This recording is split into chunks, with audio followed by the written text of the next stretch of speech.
Body and mind.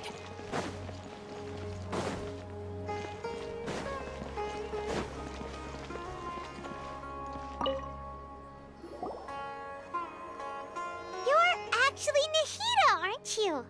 Paimon felt like Catherine was acting weird when we met at the Sumeru's festival. And Dunyarzad, did you save her? It's a really long story. We shouldn't disturb her. Her consciousness is still weakened. Let's chat somewhere else. How about by the Traveler's favorite bench?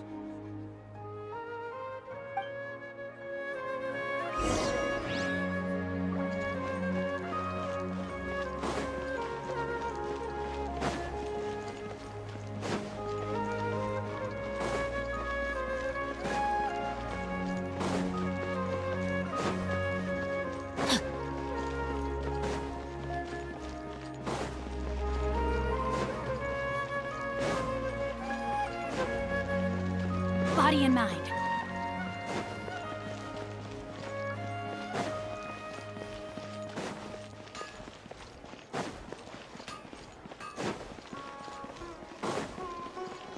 Time to act. Body and mind.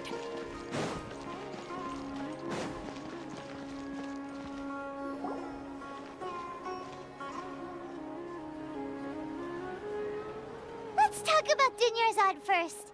It's such a relief that she's all right. After we parted on the last day of the Sumeru's festival, I left the city and saw what the Traveler had described. Among the countless dreams, I found one that was growing fainter and fainter. This proved my suspicion. Once Dunyarzad could no longer bear the Akasha harvesting her dreams, her consciousness began to dissipate. But this also meant it escaped the Akasha's control. Such a small fragment of consciousness can't last for very long, though. It will return to its original dream, where both will gradually fade until they completely disappear. I used all the power I had to keep her dying dream alive as long as possible. But it still wouldn't have lasted for much longer if it hadn't been for you two breaking the samsara. So it looks like we did manage to save Dunyarzad in the end. And not a moment too soon. Huh? Why are you two smiling so happily? I thought you'd be so moved that you'd start crying. I need to spend more time observing human emotions. Both are fine. Everyone reacts differently. All right. You two must have a lot of other questions for me, right? After all, you saved my faithful believer. As your reward, I will answer any and all questions. To be accurate, I'm using the Akasha as a medium to occupy Catherine's consciousness.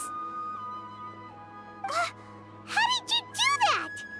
Poor Catherine. Does this mean you can also occupy other people's consciousnesses? Theoretically, I can enter anyone's mind as long as they're wearing their Akasha terminal.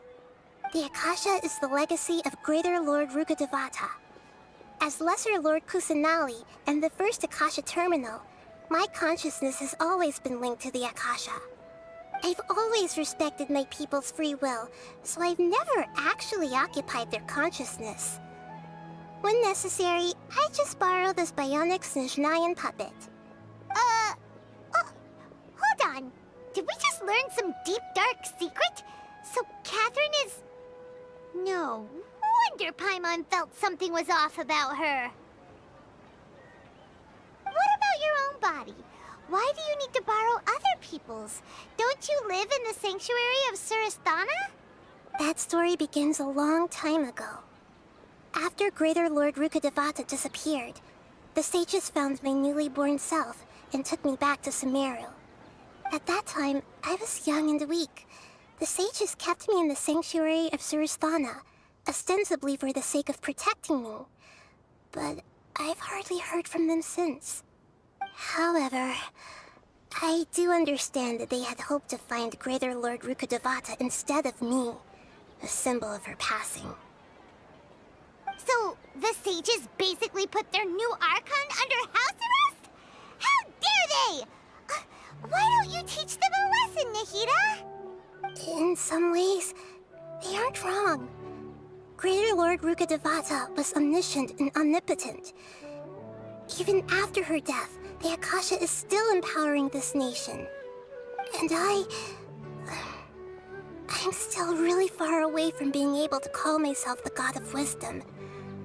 Moreover, the Academia is also more proficient at governing this country. My existence has little meaning. Yeah, you got a lot of believers. Just look at the Sub-Zero's festival. Everyone who showed up truly loves you. Thank you for the kind words. But I honestly don't need physical freedom as long as I can connect my consciousness to the Akasha.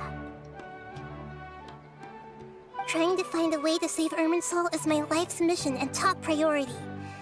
I will work on that, and try to live up to being a deity in the meantime. Every once in a while, I will also take up the duties of the God of Wisdom and enlighten a lost soul here and there. Doing all that should be enough. At the Avidia forest, there was this incense that made the traveler fall unconscious and dream of a huge tree and a red sky. You also heard someone's voice, right? It said world and forget me. Yeah, so you do know! We've been wanting to ask you what that was about, and if the red sky was related to Conria. It seems like the traveler established a connection to Irminsul. That was a message left by Greater Lord Rukkhadevata's residual consciousness in Irminsul. Perhaps her last memory before she died. As you two probably know, Greater Lord Rukkhadevata disappeared after the disaster in Conria. The timings of these events do line up, so your suspicions are reasonable. A message from Greater Lord Rukkhadevata? We thought it was from King Deshret. King Deshret? That god who died even longer ago? Some present-day desert dwellers still worship him. You probably just heard some of their conspiracies. Okay, so what does the message mean?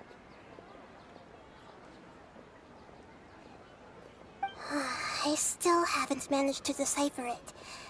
Even the Akasha isn't currently capable of doing that. Greater Lord Rukkhadevata's residual consciousness in Irminsul seems to be contaminated with something that has a very dangerous aura to it. Many devoted scholars go mad as soon as they connect their consciousness. I've warned the Academia about this many times, but people still keep falling victim to it. But I believe this is the key to saving Irminsul. That's why I've kept trying to decipher it. So the tree in the vision was Irminsul? Oh, Tainari also said that Irminsul is sick! Is it because of the contaminated consciousness? But even if you can't figure out what that vision was all about, it seems like our search for you was all in vain. The Traveler wasn't affected after coming in contact with that consciousness. I've never seen anyone like that. With you here, we may have a chance at deciphering it. No, we must decipher its secrets. I've already eliminated all other factors that might affect Irminsul. This is the only one left. This puzzle has life and death at stake. It could determine Irminsul's fate, as well as Teyvat's. There's never been any big problems with the Academia's governance of Sumeru. This is the first time I've seen them step out of line. I wonder what caused them to go down this path, and what they hope to achieve. Even though the city's residents haven't noticed anything strange, if the Traveler hadn't broken the Sub-Zero's samsara, the situation could have become dire. I tried to do some investigating in the Akasha, but I couldn't find anything suspicious. And all the people of interest seem to purposely avoid wearing their Akasha terminals. I think they're deliberately trying to hide something. Oh, that reminds Paimon. In Gandharvaville, there was a sage who had invited Tainari to join some kind of project. Could it be related? Regardless, I need to first investigate the sage's motives, make things right, and punish them if needed. But I'll have to be discreet, or they'll see me coming. You mean how the Akasha stops you from having dreams? Yeah, it's been such a long time. No one's noticed something's up? It's not that no one noticed. It's more like no one cared. Ultimately, it's all rooted in the sage's misdirection. Misdirection? The sages convinced everyone to believe that being unable to dream is a sign of rationality and wisdom.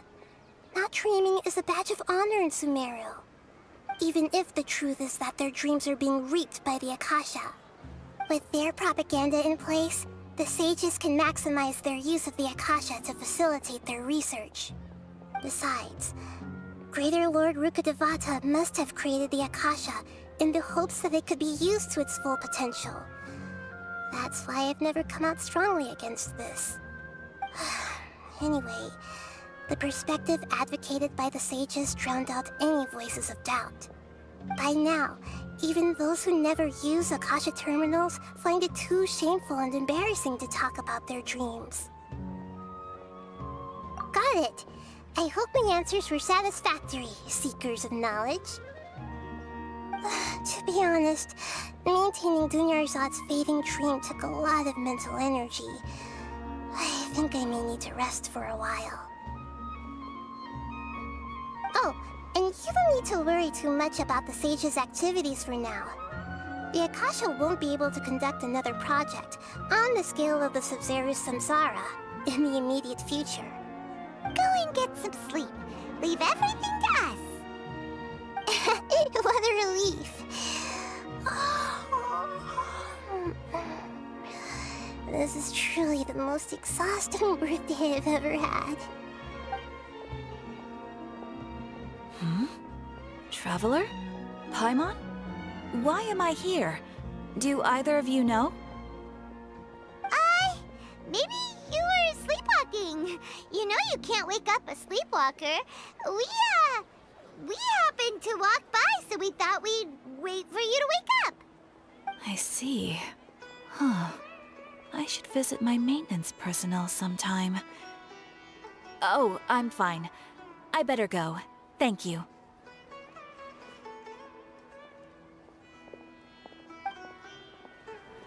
We've spent quite some time in Sumeru City, but ever since we last said goodbye to Lesser Lord Kusanali, we haven't heard anything from her.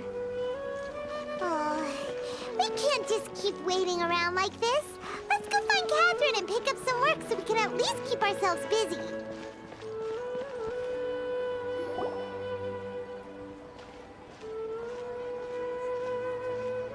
Ad Astra Avisask. We meet again, you two. Hi, Catherine. Do you have any commissions for us today? Commissions, huh? Let me think. Oh, how about this? Please attend the Academia's Academic Symposium this afternoon and recite a love poem on stage. Wait, say what now? And if possible, please also use your camera to capture the reaction of the audience upon finishing the poem. Huh? What kind of commission is that? I see. It appears that you're not interested in this commission. In that case, please go to Port Ormos and convince the Eremites there to spend some time volunteering at the local orphanage. Hey, that's not any better. I'm sure the mercenaries will have some interesting reactions as well. Paimon's gotta ask, just who exactly has been submitting these commissions to the Adventurers Guild? Oh, the commissioner? Well, actually, I just wanted to see the two of you in action. Was it so obvious?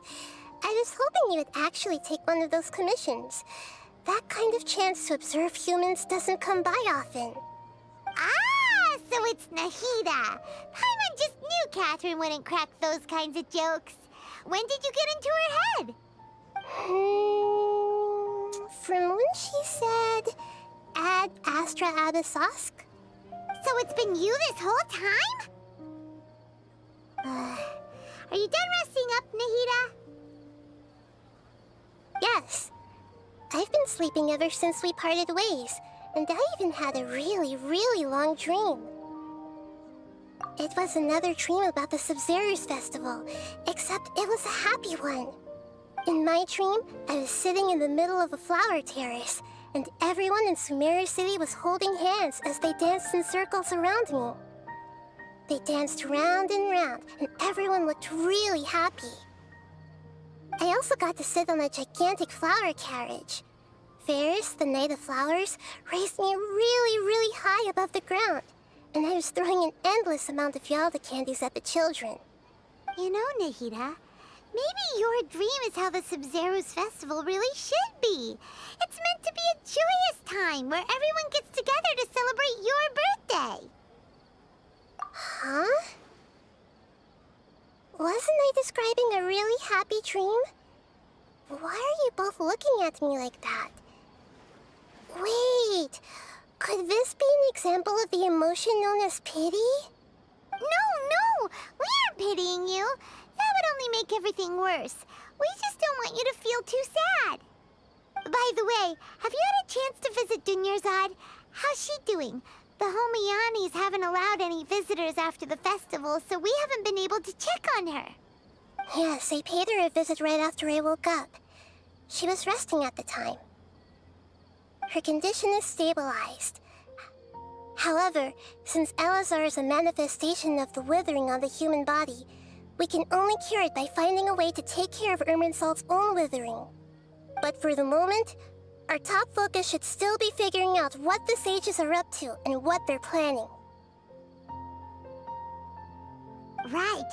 Who knows what'll happen if they manage to pull off another scheme like the Samsara of the Sumeru's festival? So our first priority should be investigating and putting a stop to the sages' activities. As for how we should pull that off, let's discuss it somewhere else. There are too many adventurers around here. Oh, good point. Sorry, adventurers. We're gonna be borrowing Catherine for a little while.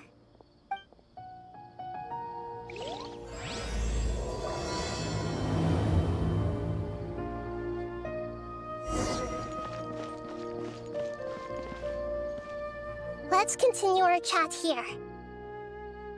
Okay, so do you have any ideas on how we can investigate the sages, Nahida? Actually, I've already done a little bit of work on that. But for now, I want to hear your thoughts.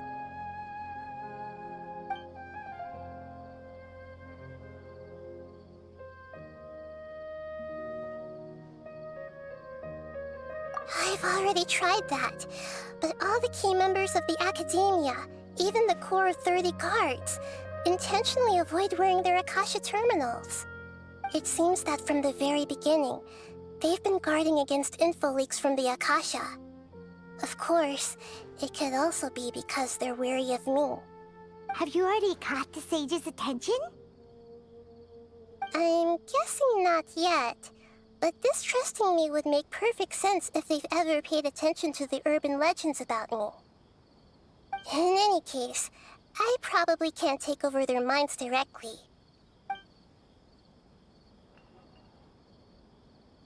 We're in the dark as of now.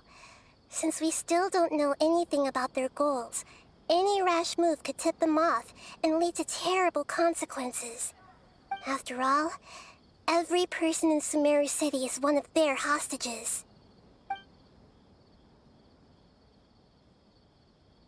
No way, that's too risky. You mean it'd be too easy to get caught? No, it's not that. We shouldn't involve innocent students in this. A single mistake could completely ruin their lives. Doing that would be ignoring the safety of my people for my own selfish goals. How is that any different from what the sages are doing? That's a good point.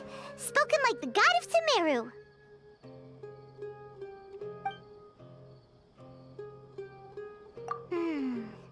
Are we really Nahida, you're super smart, so you already have something in mind, right? Don't keep us in suspense. Spill the beans already!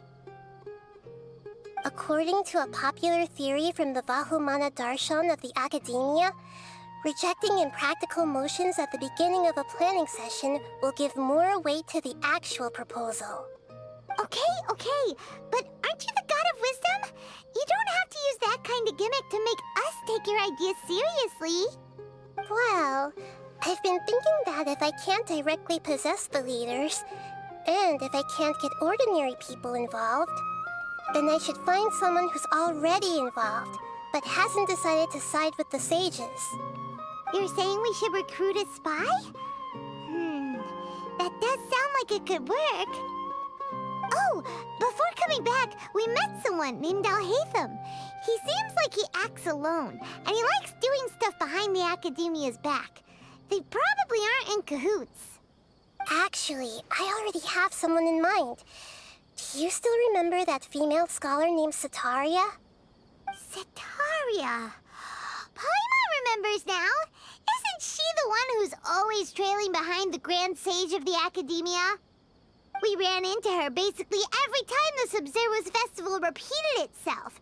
You could even say we're old enemies by now. Paimon still remembers the smug and mean way she always spoke to Nilu.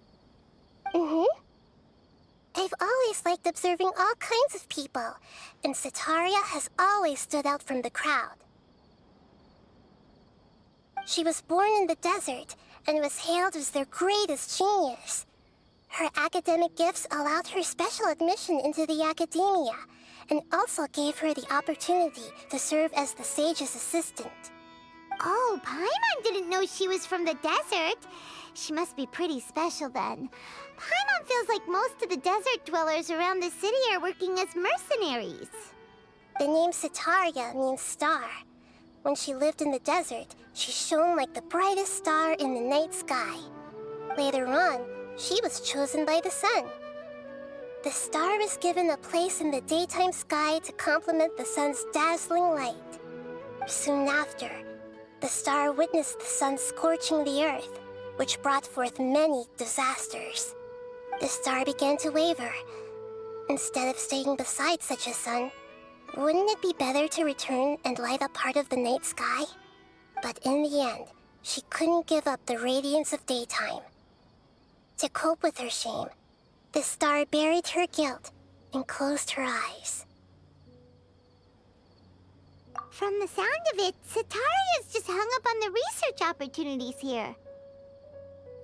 But she doesn't really support the Academia. She still feels guilty about not doing more for the desert, right? She's just running away from her problems. Indeed. When they are presented with complex moral issues, many people will simply plug their ears and go with the flow until the problem can't be fixed anymore. She's suppressing a lot of guilt, but before she realized it, she had already become the sage's accomplice. She can't deny her part in their schemes anymore. Right.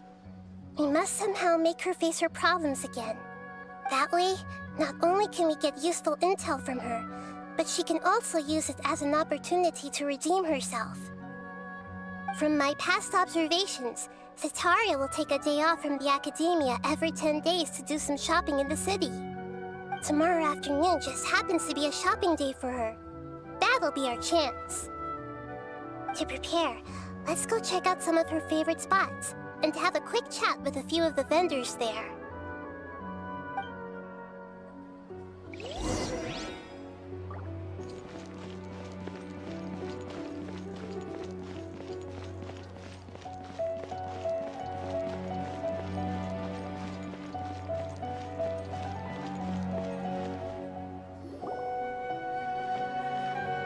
This should be Setaria's favorite fortune-telling spot. So should we ask the fortune teller about Setaria? No, I already have enough information on Setaria. The most important thing now is for you to pay attention to the vendor's talking style and key characteristics. Talking style and key characteristics? My poor lost lambs, have you become troubled over your fates? The divine voice of wisdom often echoes between mine ears. If thou be blessed today by the gods, I may be able to show you the way. Huh? Really?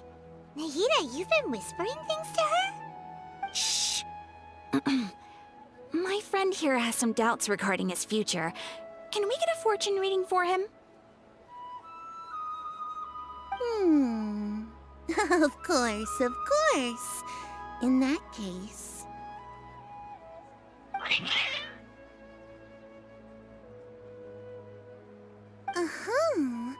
It would seem that Harut and Marut are quite wary of you.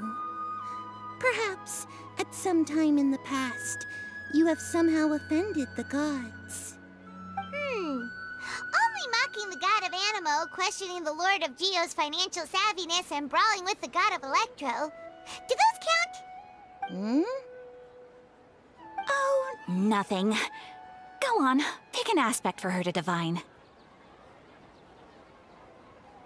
Love prospects? No problem at all.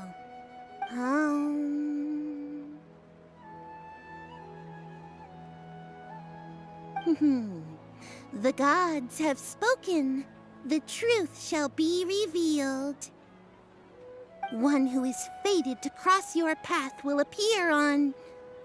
Huh? So many people will fall for you. How could that be? Harut, Marut, did you two spoil my divination? I've never read a fortune so absurd.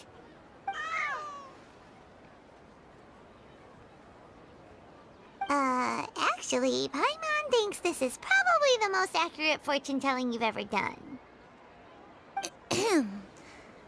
I admit that the orientation of today's celestial matrix is, suboptimal. As such, there will be no charge. Is that so? Well, that can't be helped. If you were to bring some food offerings for Harut and Marut on your next visit, perhaps they could help you reverse the wheels of fate.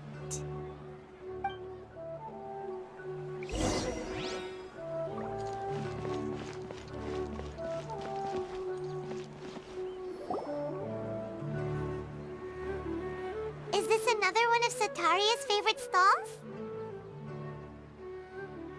Yep. It belongs to a king. His father helped Sataria a lot when she first moved to Sumeru City, so she still comes by whenever she has time. When I start talking with him, listen carefully to the details of our conversation. Ah, dear customers! Would you like to look at some pottery? We caught wind of your great craftsmanship, so we specifically came to take a look. Oh, I recognize you. Aren't you Miss Catherine from the Adventurers Guild? Sounds like I'm in for some big business. Speaking of, where did you learn this trade? I suppose you could say it all started with my dad. He's a mason by trade, but I picked up an interest in clay while apprenticing for him. After that, I began making pottery by myself in secret, and I simply changed trades when my works turned out well. Although it's a pity that I'm no longer making much use of the knowledge provided to me by the Akasha. That's nice. You're making a living doing something you love.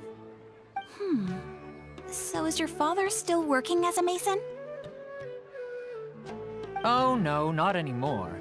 A few years back, he fell from a roof and broke his leg. Since he had already saved enough mora over all these years, he's just enjoying the retired life in Port Ormos nowadays. I see. We wish him peace and happiness in his retirement. I'll have someone in charge of logistics at the guild come by another day for some goods. We'll leave you to it. Take care now. No problem. Rest easy, all our goods are sure to meet your every need.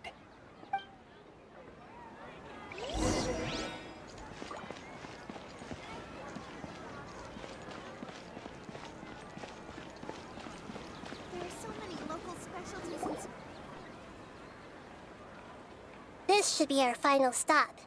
Sitaria's always thinking of this restaurant when she's working at the academia, so she always comes by whenever she's out in the city. Nahida, you've really thought of everything.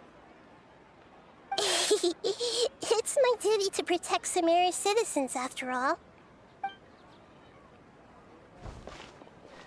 Hi there. I feel like I've seen you down by the docks before. Huh? Sorry, I don't quite remember. If I recall, you were having a discussion with someone about shipbuilding at the time. Ah, that's right! I've always been really interested in feats of marine engineering. After all, I grew up in Liyue Harbor and spent my entire childhood staring at the ships going in and out of the port. I came to Sumeru to study, but failed to make it into the academia due to my lack of talent.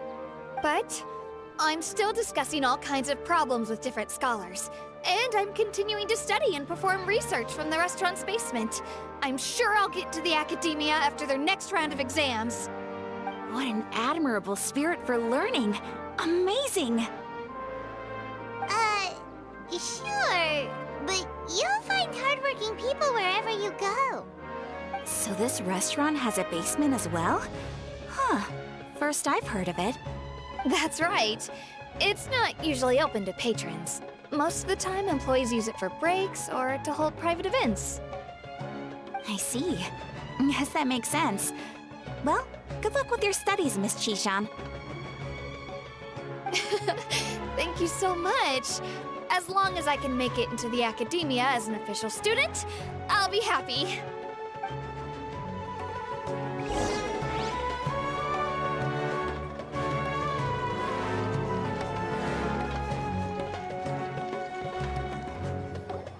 So, was that everybody? Mm-hmm. 3 familiar faces should be enough for Sitaria. What's the point of all the information we've collected? Nahida, you still haven't told us how you're planning to make Sitaria face her problems. Sitaria is already used to avoiding her problems, so we must find a way to break through her usual sensibilities.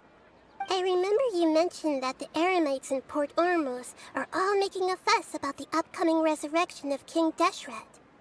Although it's all just a boatload of nonsense, the fate of her homeland may turn out to be Sitaria's soft spot. Oh, Paimon gets it now. You want to take advantage of the guilt Sitaria feels about her homeland.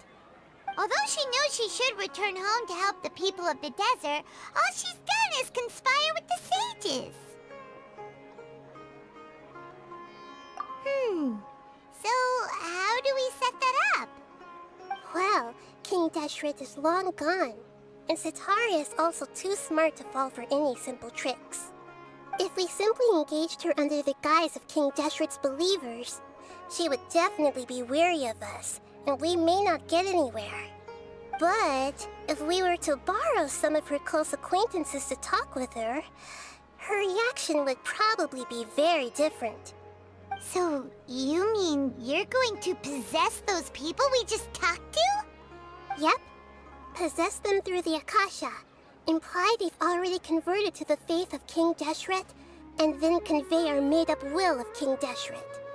As long as everything goes smoothly, we'll get through to Sitaria for sure. She'll never guess that we had anything to do with it. So that's how you're going to use all the info we collected on these people. It's so that you won't slip up and break form. Possessing them will only work if you can manage to pass off as them. Exactly.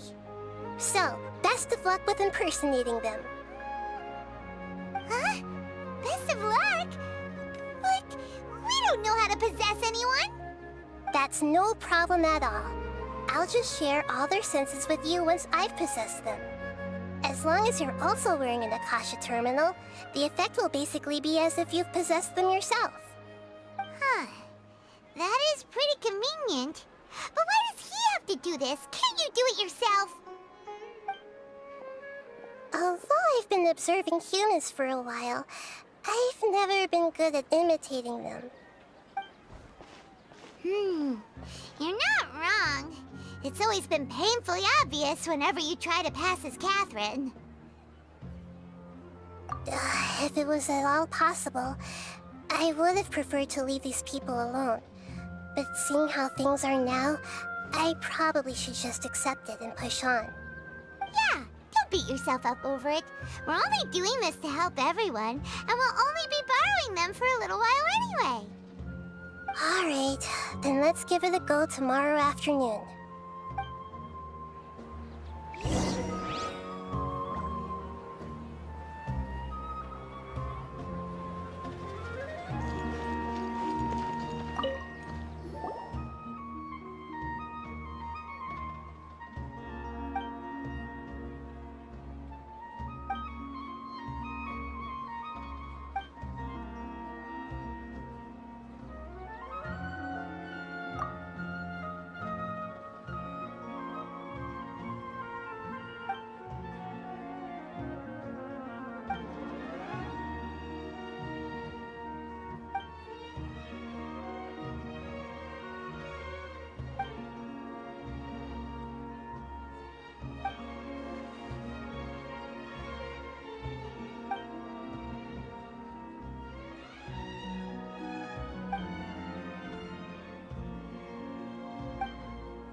It's called being a freelancer. Old folks just don't get it.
Here she comes. Satori is here.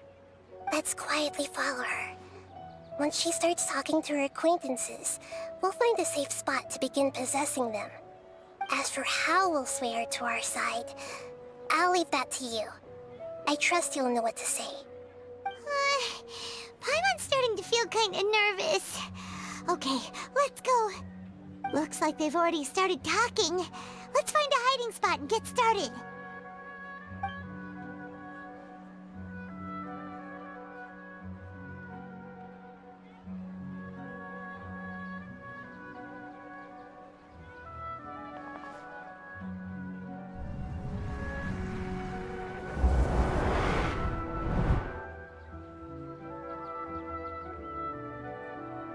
That's right. You really can't force anything when it comes to love. And besides, everyone around me has a very different background and outlook. Are you still listening to me, Nabia? Oh, of course I'm listening. You were talking about troubles with your love life, right? I heard everything you said. Okay then. You just seemed a little distracted for a moment there.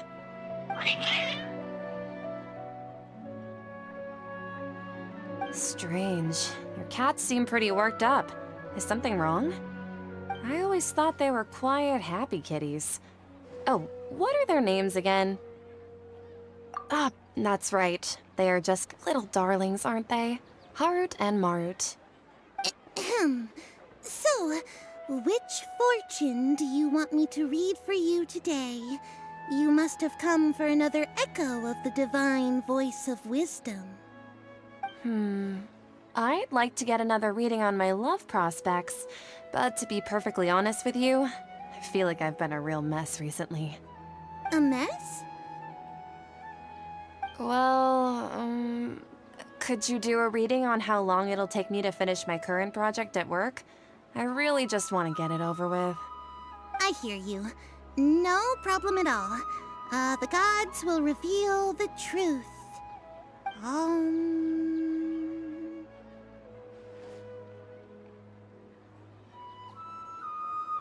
The gods are asking, Setaria, why haven't you gone home? Why haven't I gone home?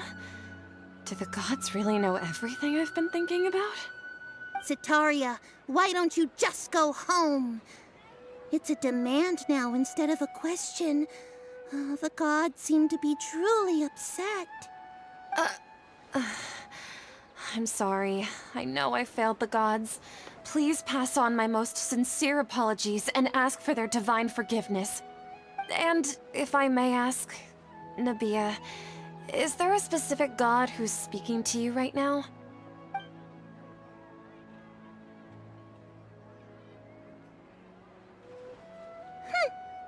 What an inconsiderate and naive question. The god who is speaking to me is, of course, the wisest and mightiest of all, King Deshret. King Deshret? No wonder he would make such a demand of me. Wait a second. King Deshret passed away a long time ago.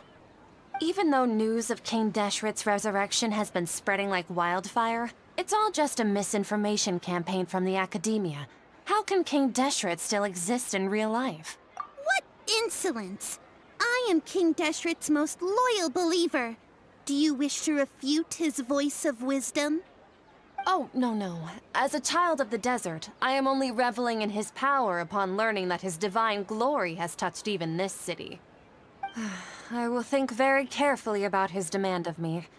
I'm sorry. I must go now. Wait!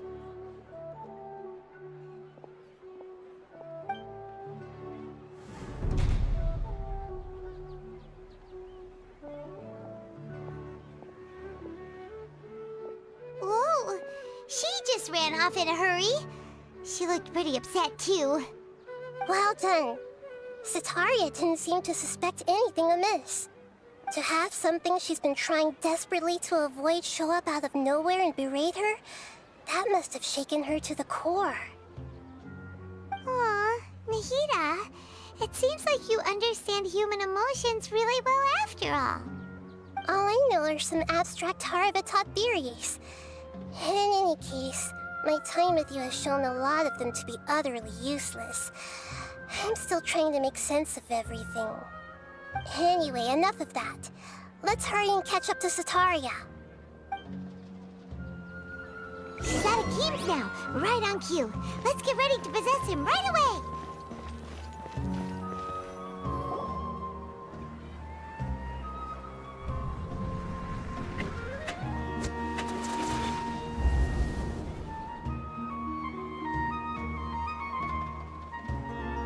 It's okay. I just got caught up in something. Oh, actually, didn't you ask me to help you look for work? What kind of work were you looking for again? Oh, right. Your old man's craft. How could I forget? Speaking of, how's he doing? Is he feeling any better? Oh, that's good to hear. I've been thinking a lot about him. If I could get some more time off, I'd love to pay him a visit. Actually, while we're talking about him, is he still living in Port Ormos? Yeah, he's been retired there for a while. If you could find the time, please write him a letter. Let him know that recently, faith in King Deshret has taken root in Port Ormos and has begun to spread across Sumeru. He has a quick temper and has always been a devout follower of the Mision Arconte. I don't want him to get into a fight with those King Deshret believers because of a difference in beliefs. Oh? So, who are you siding with in all of this? The Academia or King Deshret? I'm so jealous of you. You were born a child of the desert, yet you chose to betray King Deshret, and now you spend all your time with those crooks from the Academia. Akim, you don't mean... you've also become a believer of King Deshret? What's so strange about becoming a believer of the wise King Deshret? In fact, aren't you the strange one? The one who still can't pick a side? Can't pick a side? Me? Whoa! Paimon had no idea you'd be so good at this! You really zeroed in on the issue and put it right in front of her. It might feel a bit overwhelming for Sitaria. But once everything is over, I'll be sure to pay her a visit to her mind and explain everything. Anyway, let's keep going.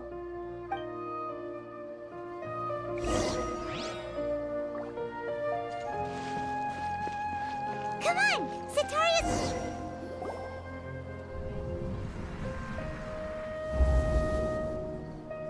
So, Shishan, have you noticed anything weird in the city lately?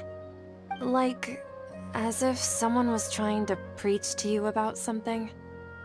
Oh, right. Speaking of strange things, I celebrated the Sub-Zerus festival so many times that I lost count. That was really weird. Wait, how could you be aware of that? That should be impossible. Nothing in the report indicated anything like that. Are you still failing to realize that the Academia's lowly tricks could never deceive all of Sumeru's citizens? Shishan, don't tell me that you've converted to King Deshret as well. What an absurd question. You make it sound like I should be ashamed for becoming a believer of King Deshret. In reality, shouldn't you be the one who is ashamed? You, who works side by side with the Academia and treated people as nothing more than experimental subjects? Please, please stop! Even now, Sitaria's still trying to run from her problems. She can no longer justify everything to herself. Hey, she's trying to talk to the guards! What should we do? This is the most important part of all. Quick, get ready. Mercenary, you're a member of the Corps of 30, correct? Please help me pass a message to the Matcha right away. The situation in the city is getting out of control. Please, try to remain calm, miss. Tell me what's happening in the city. Heretics are infiltrating the city, and they've already converted many residents to their side. Heretics? What kind of heresy are you talking about? King Deshret! Many people I know have suddenly started believing in him, but he's long dead. It's impossible. Miss Sitaria, nothing is impossible. You know my name? King Deshret is immortal, and all who defy him will one day pay the price. You must face the truth, Sitaria. You tread a treacherous path, and the longer you ignore it, the tighter the Academia's grasp on you will become, and the deeper you will be ensnared. Child of King Deshret, never forget that the desert that belongs to you lies elsewhere. What's so strange about becoming a believer of the wise King Deshret? In fact, aren't you the strange one? The one who still can't pick a side?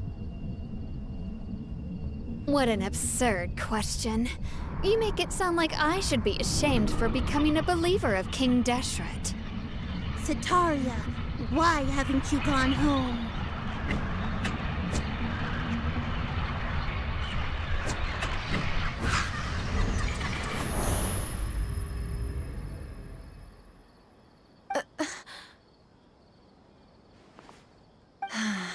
It seems that no matter where I run, I only keep finding more believers of King Deshret. I have to say, this is a familiar feeling. I've also been running from my guilt this whole time. Guilt over my part in the Sage's plans, and from ignoring the letters from the children of my homeland. But no matter how much I may try to ignore or get rid of it, my guilt always comes back. You won't necessarily lose your research opportunities by facing the truth. Besides, did you really want to conduct your research while carrying such heavy feelings of guilt? How do you know me so well? Are you truly just a believer of King Deshret? Or are you the god himself?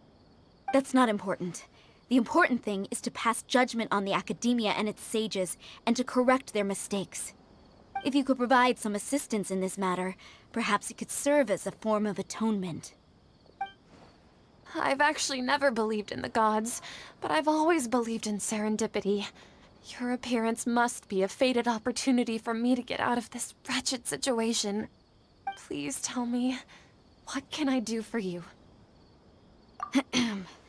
How much do you know about the Sage's current activities? I was just one of the designers for the massed dream harvest scheme, which is what happened around the Sumeru's festival. But I know very little about the full scope of the overall project. I'd assume that only staff with the highest clearance would have access to those confidential documents. I've just been working to meet the Grand Sage's specified requirements. However, there's something that's been really bothering me. I heard that a scholar who was previously expelled has returned to the city, and even the sages are still quite wary of him. To fight against the academia, we will need to figure out the nature and the purpose of their work. Is there a way for us to get access to the confidential documents you mentioned? It should be possible if we're willing to take some risks. After all, I'm an assistant to the Grand Sage, and I've been working on many tasks outside of the project. One thing, though, I won't be able to transfer the documents to you through the Akasha once I get my hands on them. The sages have always closely monitored all activities within the Akasha. Let me see... let's use the most primitive method. Send someone to pick up the documents tomorrow evening at the Academia entrance. The Academia entrance. Wouldn't that be too conspicuous? Don't worry about that. I assure you, this won't be a trap. I'm only suggesting this location because it'll draw more scrutiny for me to leave the Academia again. It'll be safest for me to distract the guards long enough to hand you the documents. All right, I trust you. So, if I were to successfully complete this task, would it mean I've atoned for my wrongdoings? That'll depend on the judgment of the Dendro Archon. The Dendro Archon. That's right. Her people are the ones we have endangered. As the God of Wisdom, she's also the one responsible for judging and guiding the scholars. Maybe it's time for me to find a god to believe in. Just as Nahida predicted, we've managed to bring Sataria to our side! The Traveler's execution was ingenious. He's the one who deserves all the praise.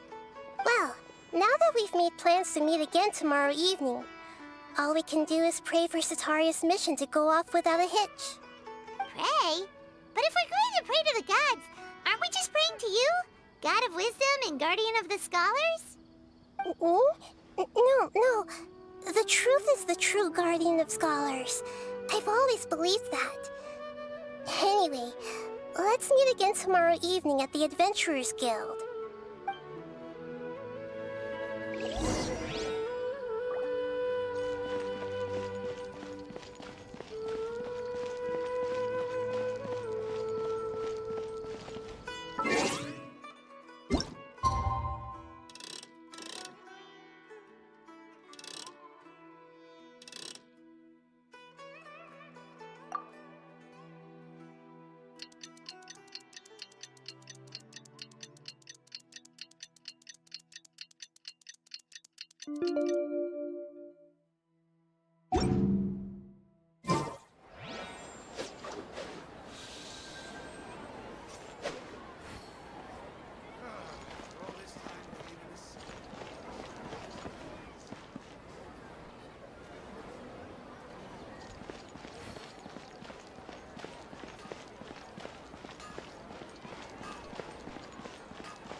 This new shipment of items, they're also ridiculously overdesigned.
Treasure hunting.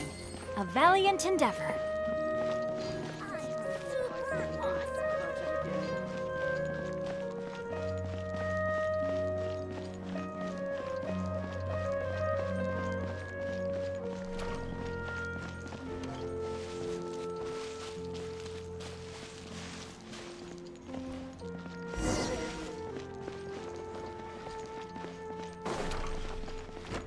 Time to act.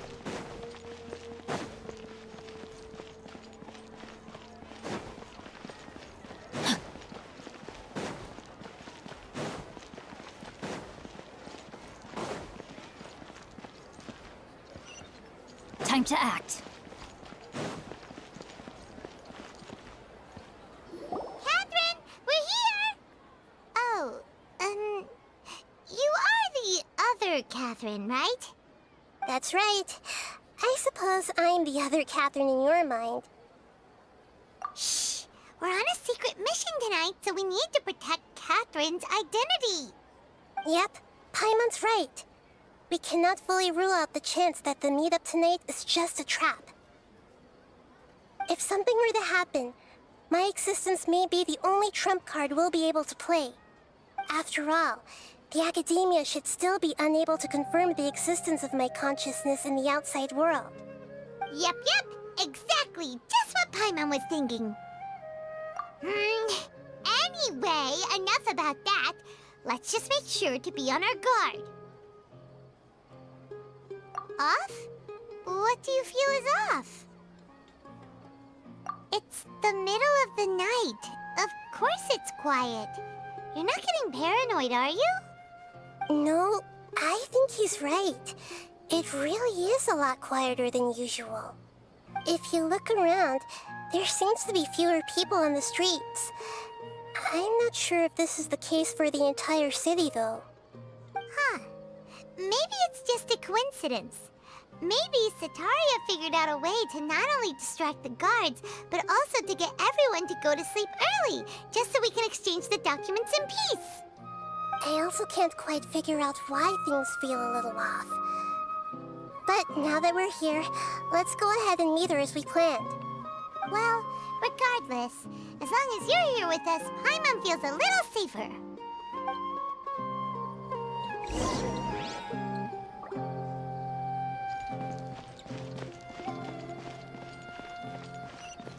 Huh. There really aren't many people out right now. Let's hope it'll be this quiet in front of the academia, and that Sataria managed to distract all the guards.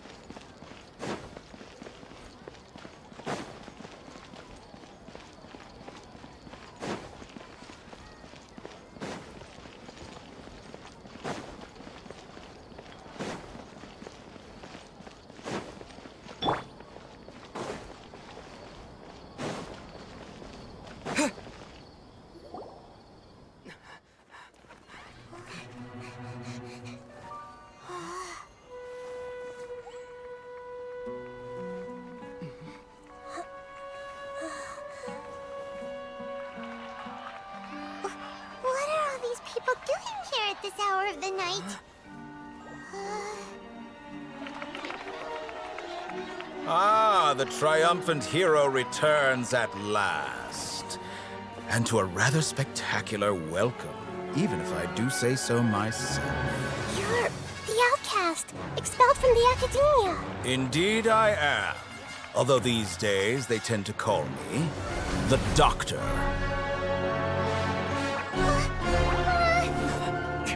If you're looking for your researcher friend, she has already been taken into confinement. With some basic caution, she could have discovered the listening device on her person. Clearly, she lacks the degree of rigor expected of a true scholar.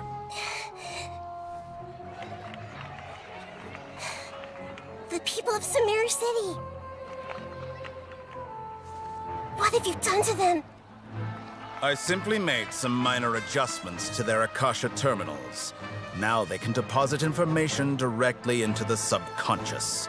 As you can see, all these lovely people now believe this traveler is a hero who has just saved the world.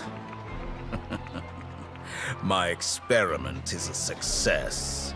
And now it seems they can no longer hold back their sheer adoration.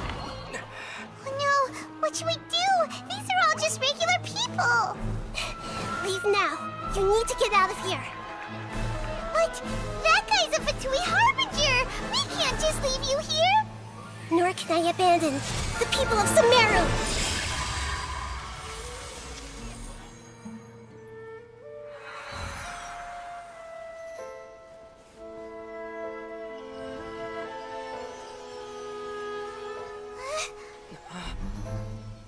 Don't worry. We'll meet again outside of the city.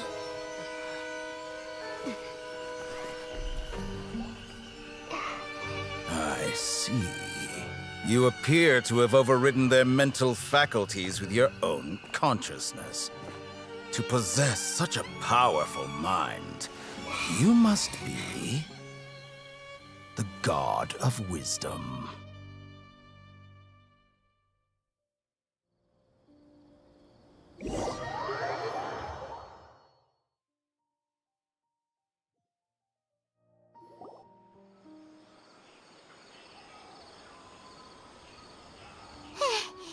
This should be far enough. Whew. Paimon needs to catch her breath first. Is Nahida going to be okay? We only made it out because of her. Paimon wasn't counting on running into a new Harbinger here, let alone such a high-ranking one. That guy was number 2. So scary. He called himself the Doctor. Remember, Tainari told us about him. Sataria did say that someone who once got expelled from the academia came back recently. And that even the sages are wary of him. Yep, sounds like she must have been talking about the Doctor. Yeah, now that the Doctor's in the picture, we're no longer just dealing with the academia. They're in cahoots with the Fatui. But what are the Fatui after this time? Another Gnosis? Yeah, things would be a lot easier with Nahida's help. Nahida said we'll meet again outside of the city. But we can't just keep waiting around, right? You mean... Oh, right! Wasn't he invited by the sages to work on some project when we were staying with him in the Avidia Forest? That has to be the same project. Even though he turned it down at the time, he might still know something. There's no time to lose. Let's go to Gandharvaville.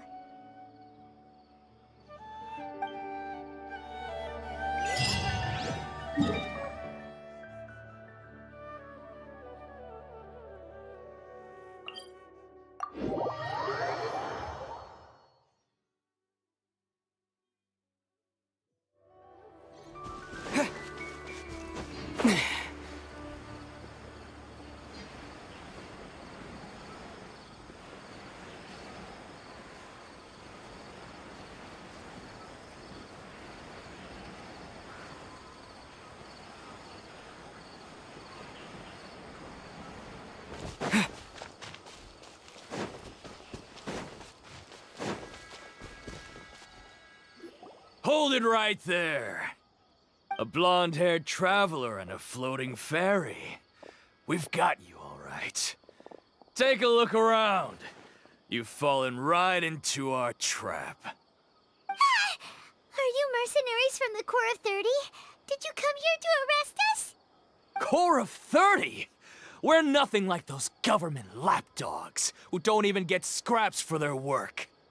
We are an elite brigade that commands the highest commission rate in all of Sumeru. We're here on the orders of a client known only as the Outcast.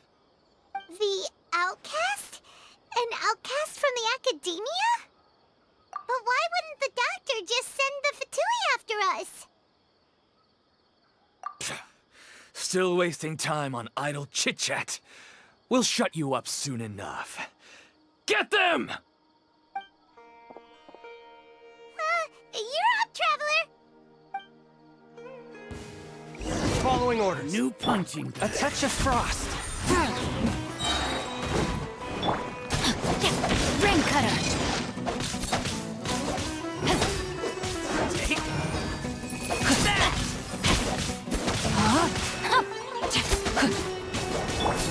Scatter!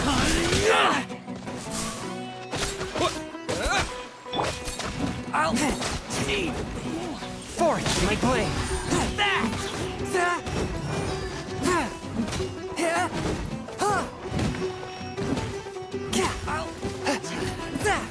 Punching.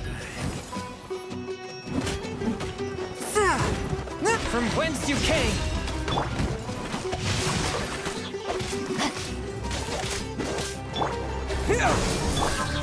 Steady as stone, as a good knight should. Need.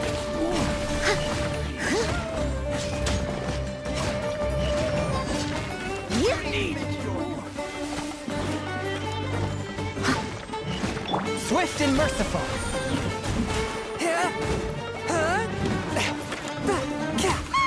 It isn't over yet! Here comes reinforcements!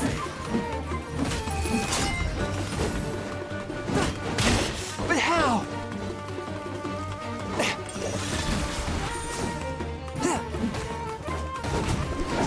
Know my sword! Body and mind. Witness the power of Gugwa. Terminate! Leave it all to me. Need. One with my blade.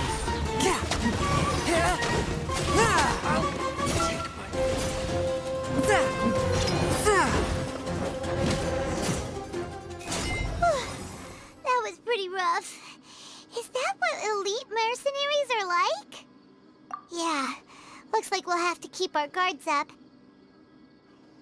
But this doctor guy seems like a pretty tough opponent. He knew exactly where to set up an ambush.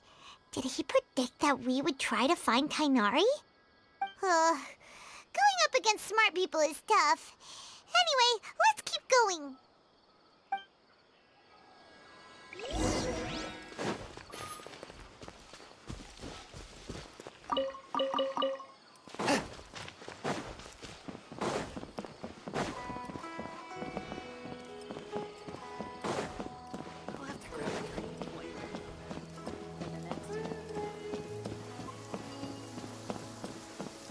There is no purer form of water than rain. It can aid us greatly in the purging of evil.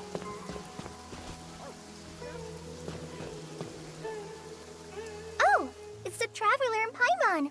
What are you two doing back here? Kale, it's nice to see you again. Are you doing all right? To be honest, I'm not doing too well. My Elazar has been progressing at a faster rate lately. I'm finding it harder to complete more intricate tasks. As a result, Master Tainari is taking me off the patrol schedule. He will only allow me to stay here and coordinate other people's tasks. Oh, Kale. Speaking of Tainari, did he go off on patrol? We're here to talk to him. Oh, Master Tainari? You just left the Avidia Forest a little while ago. He was headed to Party's DI. He left? But isn't Tainari Tighnari always saying that he never wants to leave the Avidia forest? He even turned down the sage's invitation. I thought it was weird too. Master Tighnari always prioritizes his work as a forest watcher above everything. He almost never leaves his post. I only found out that he left through a message he left behind. He also made sure to delegate all his tasks using a schedule. To leave in such a hurry? I'd guess he had something urgent to take care of. Master Tighnari originally studied in the Amorta Darshan of the Academia, and part of Stiai is something like the Amorta's research base. Many rare shrubs and grasses have been planted there for research. I know that before he became a forest watcher, Master Tighnari once spent a long time conducting research at Party Stiai. A research base, huh? Gotta wonder what kind of research Tighnari just decided to work on all of a sudden. Oh, we don't have a lot of time, so let's go look for him at Party Stiai.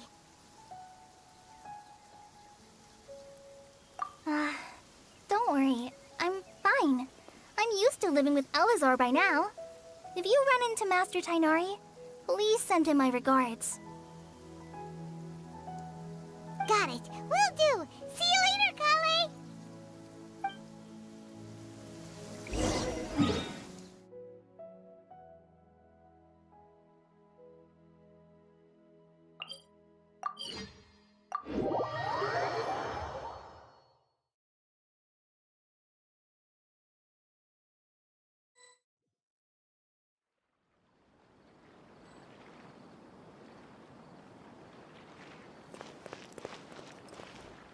Wait! Look who it is! Thank goodness you're okay. We were so worried about you. Hey! This was supposed to be a touching reunion, but you're ruining the moment! Actually, it's very smart of the Traveler to be wary of me right now. After all, the Doctor has shown that his technology can apparently even control human minds. Plus, it's not like you could have known what happened after we split up and I was facing the Doctor by myself. Even a pool of stagnant water after a torrential storm can occasionally pass as a patch of sky. Paimon feels like only the real Nahida could come up with such an obscure analogy. Huh? But I wasn't trying to win your trust or anything. All I wanted was to clarify my point. Well, we understand that point now. Please, Nahida, tell us more about what happened. Are those poor people all right? When you left, I was still in the middle of restoring everyone's minds. Thankfully, when the Doctor mentioned depositing information into the subconscious, he didn't mean engraving information into their minds. Instead, he did something closer to creating hallucinations. That was still within my power to fix. Luckily, I managed to finish my restorations and mind jump away from him just as he was about to capture me. Whew. What a relief. The Doctor sure pulled out some hidden cards, but good thing we had Nahida with us. I wouldn't be relieved just yet. I gave away my true identity when I restored everyone's minds, which means we've lost another one of our trump cards. Also, the Doctor is already an expert at modifying Akasha terminals. Maybe it's only a matter of time until he captures my consciousness inside the Akasha. Would that mean you'd no longer be able to jump between minds? Then how do we stop him? He's still at the Academia, so it's possible he already started messing with the Akasha. Ugh, it feels like he's toying with us. What a nasty piece of work. Plus, the Doctor's combat ability alone is apparently enough to make him worthy of being number 2 of the Fatui. We shouldn't give up hope just yet. Let's try to find another way to attack this problem. Actually, Nahida, how did you know we were trying to get to Party Stiai? Have you been waiting for us? Yes, I have. I can see the Traveler's elemental energy, so I deduced your destination by looking at the direction you were moving in. You didn't come here for sightseeing, right? Did you find any leads? We're looking for a scholar we know. His name is Tighnari, and the sages once tried to reach out to him. Why don't you come inside with us and see what we can find? Okay. Let's just hope we won't get him into trouble.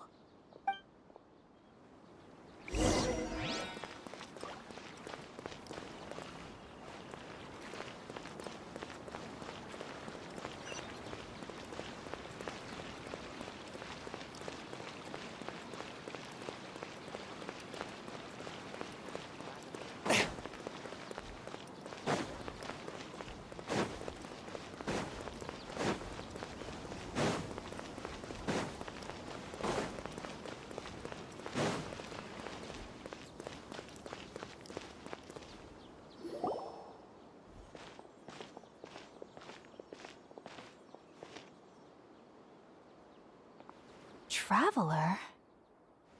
It is you!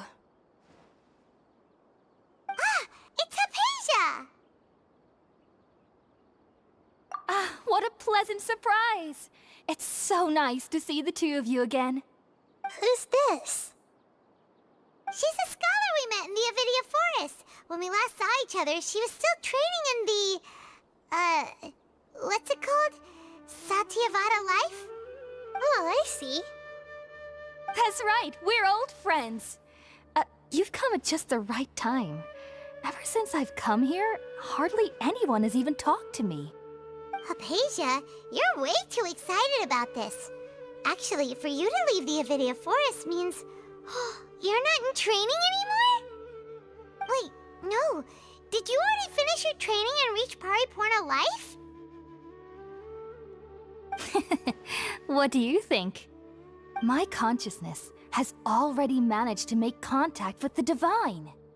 You did it? Congratulations! It's so exhilarating to share this sublime joy with others at long last. When my consciousness made contact with the gods. Ah, what a supreme and unparalleled experience that was. That sounds incredible! Oh, all right.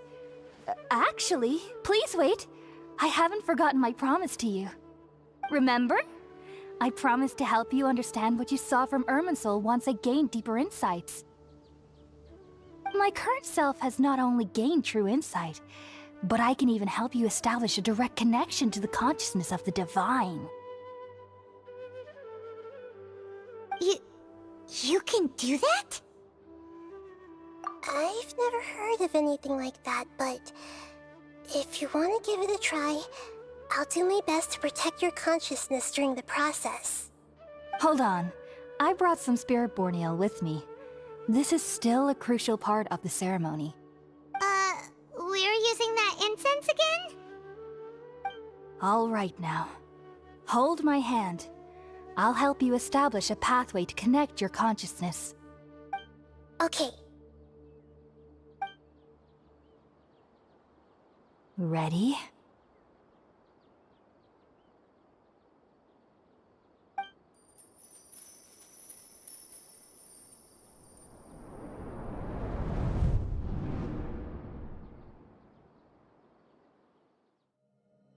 It took 3 betrayals for me to finally understand. The world is just an elaborate tapestry of lies. My fury will never be quelled. The first to betray me was a god. My creator. My mother. Valuing strength above all, she saw no worth in me and I was discarded. The second was a human. My family. My friend. Consumed by fear, he saw me as an abomination. The third was one exactly like me. A hope for the future. A fledgling barely out of the nest. Powerless before his mortality, he broke his promise to me. Humans, they can't be trusted. And the gods fill me with pure loathing. So I said good riddance. I denounced the world and laughed in its face. My chest will never again be defiled by worldly filth. I will scrub away every last trace of human emotion. Then it will be empty, a blank slate, and ready to receive a supreme gnosis, brimming with pure divinity.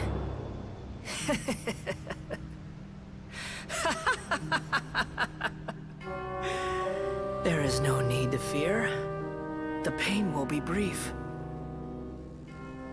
Your era is coming to an end.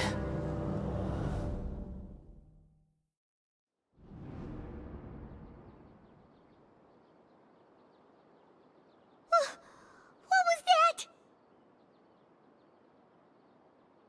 Did we actually just see the Balladier's memories?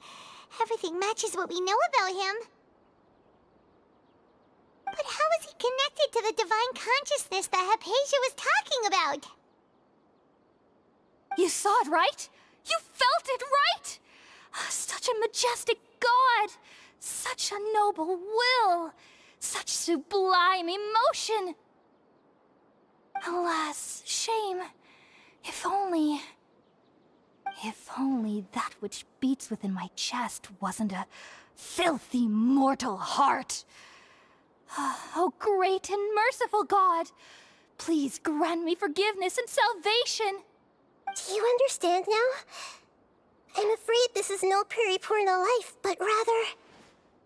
Ah! You... Why are you so mean to me? Why is everyone hiding from me? I found divine wisdom. Shouldn't I receive praise and honor? Haven't I uncovered that light in the darkness? Hypatia? That's how I always thought everything should be. Wait. Have I... already lost my mind?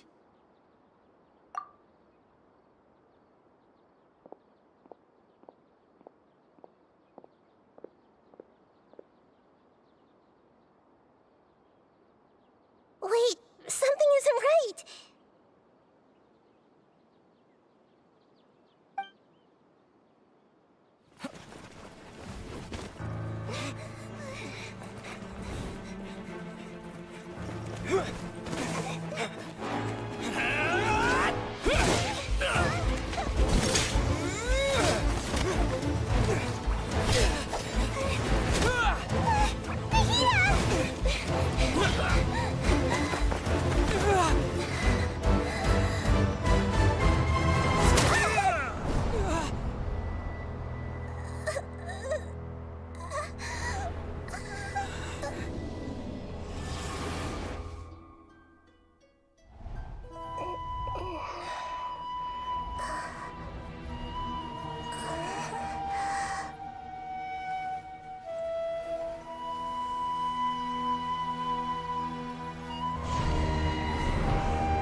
Okay, we finally lost him.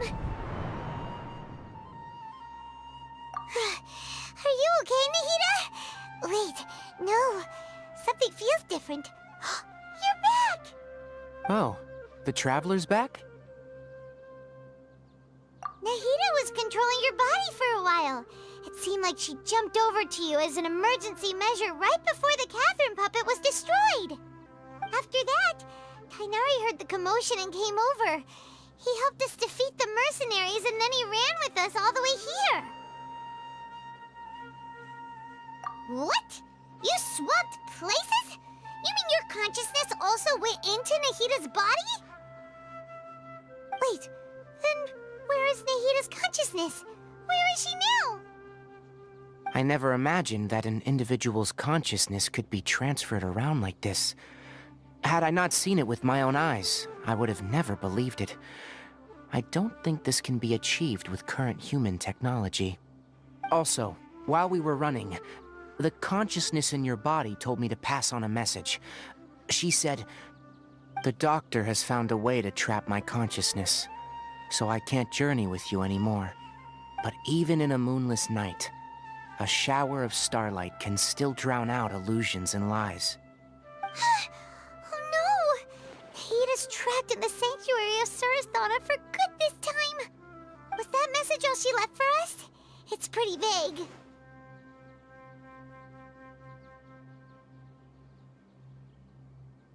Oh, that makes sense! Since the doctor captured her, she won't be able to say anything without him knowing! She's being extra careful. Even in a moonless night, a shower of starlight can still drown out illusions and lies. Huh. Paimon knows the moon illusions and lies are from the alchemical divination at the Sub-Zeru's festival. Didn't Nahida use a starlight analogy before? It had something to do with Sataria.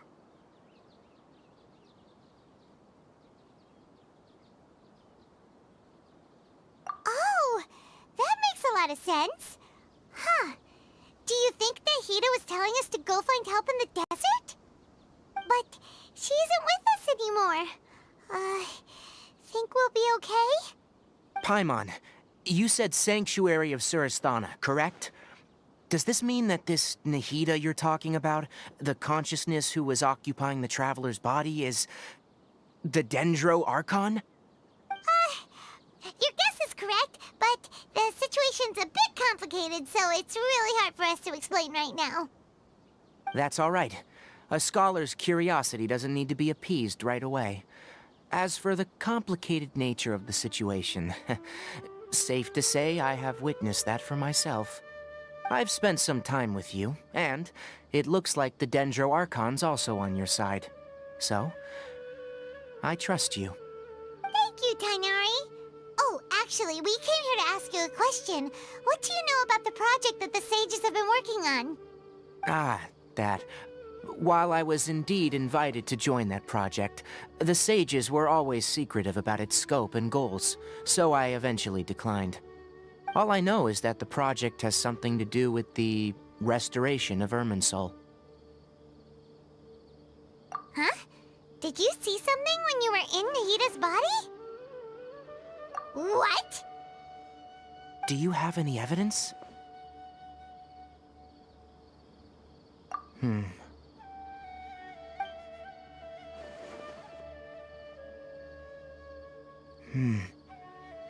So that's what happened. That explains why Hypatia's symptoms were different from those of the other scholars who went mad. It's because she made contact with the consciousness of a new god who is still in the process of being born. Tainari, did you leave the Avidia Forest because of Hypatia? I did. I noticed Hypatia's mental anomalies, but since her symptoms were rather atypical, I secretly took her to Pardis Di and began searching for a way to return her to her normal self. If I didn't take action, Hypatia would have already been taken by the Matra to the desert, doomed to a life of exile at Aru Village. Now that you mention it, I knew the Academia has never thought particularly highly of Lesser Lord Kusanali, but I still didn't expect them to do something as arrogant as creating a new god. Looks like I made the right decision by not accepting their invitation. The Doctor and the Balladeer. We have 2 Fatui Harbingers in Sumeru. Sounds like we're in for a bad time. From your description, I don't think they've completed their project. There may still be room for us to intervene. But then, what is the connection between creating a new god and restoring Irminsul? Yeah, it feels like we're still nowhere close to figuring out the sage's goals. Right, we've pretty much gone over over everything we need to know, so we should head out. How about you, Tighnari? What are you going to do? I'll stay here for now. I still want to try a few more things to help Hypatia. If you're planning to go into the desert, start by heading for Caravan Ribat. That'll be your fastest route. Come find me here if there's anything else I can do to help. May the spirit of wisdom go with you. Thanks, Tighnari. Hopefully Hypatia will feel better soon. We're off then.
Swift and merciful.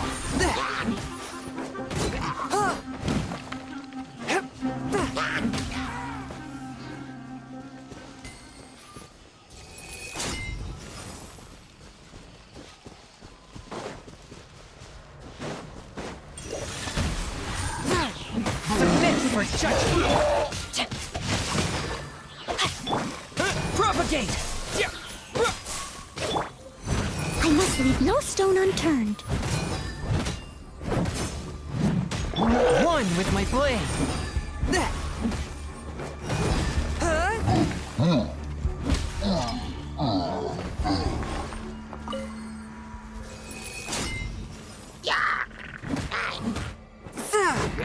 Rain outlines your fate. Forth my blade.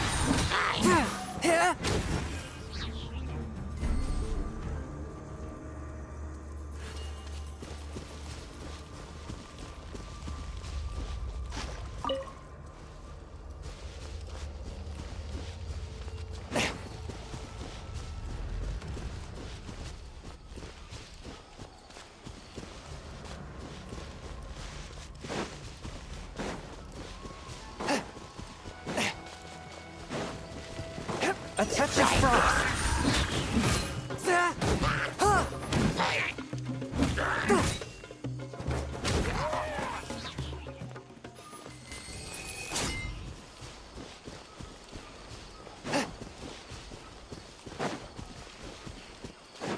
One with my blade. From whence you came.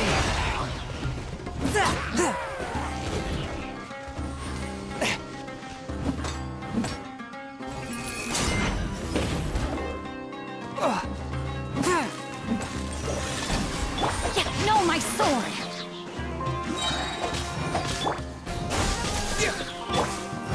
Steady as stone.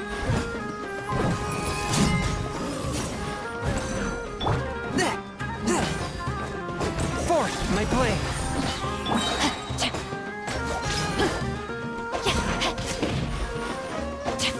Rain outlines your fate. Propagate! I must leave no stone unturned. Someone needs assistance. A touch of frost.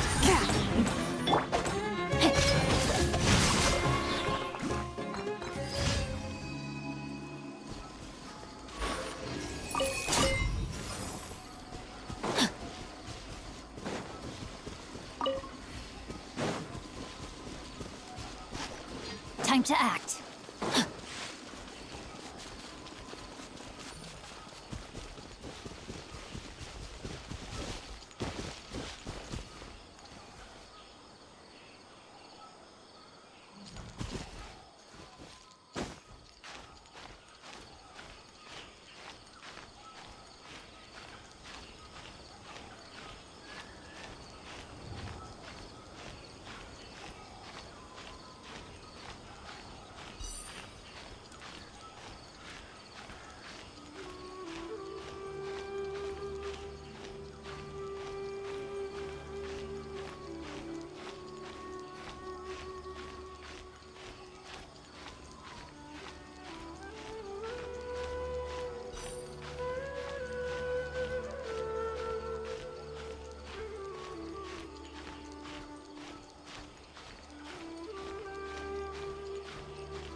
body and mind.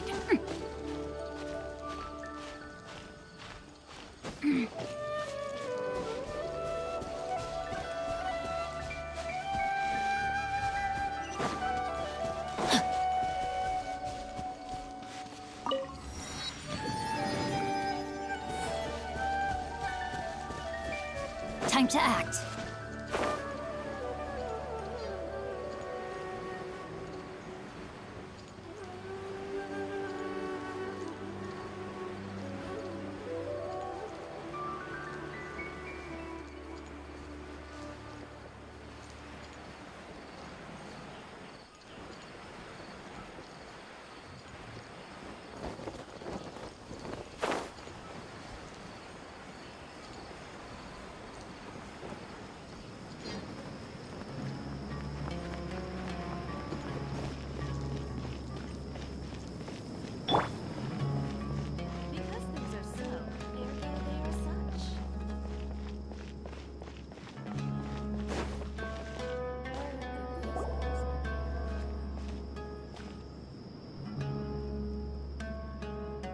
We finally made it to Caravan Reebok. It's pretty lively here. So, just past this wall is the desert, huh? Oh, wow. Paimon remembers hearing people call this the Wall of Samiel. It's made to block sandstorms from the outside. Oh, if it's this tall, it's gotta be the divine work of Greater Lord Rukkhadevata, right? Enough gawking. Come on, follow me. Huh? Over here.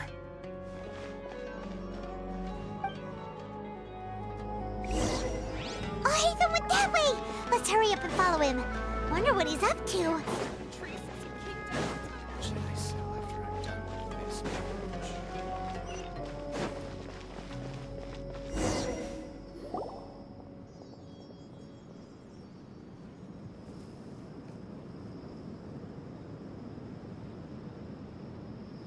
What the...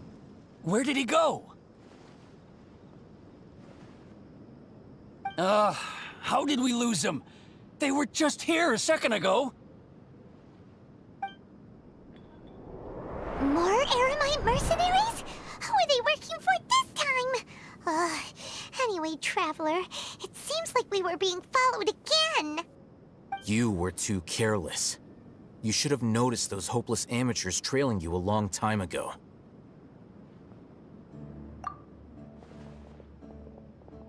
There's no need to thank me. I've never cared to keep track of personal favors. All I did was correct a mistake I happened to come across. It's a habit I developed at the academia. You really gave Paimon a scare, Alhaitham. We never thought we'd run into you here. Last time we met at Port Ormos, didn't you say you were going back to the academia? Wait, don't tell Paimon that you're here to take us back on their orders! Oh, so you've already landed yourselves on the academia's hit list. I can't say that I didn't expect it.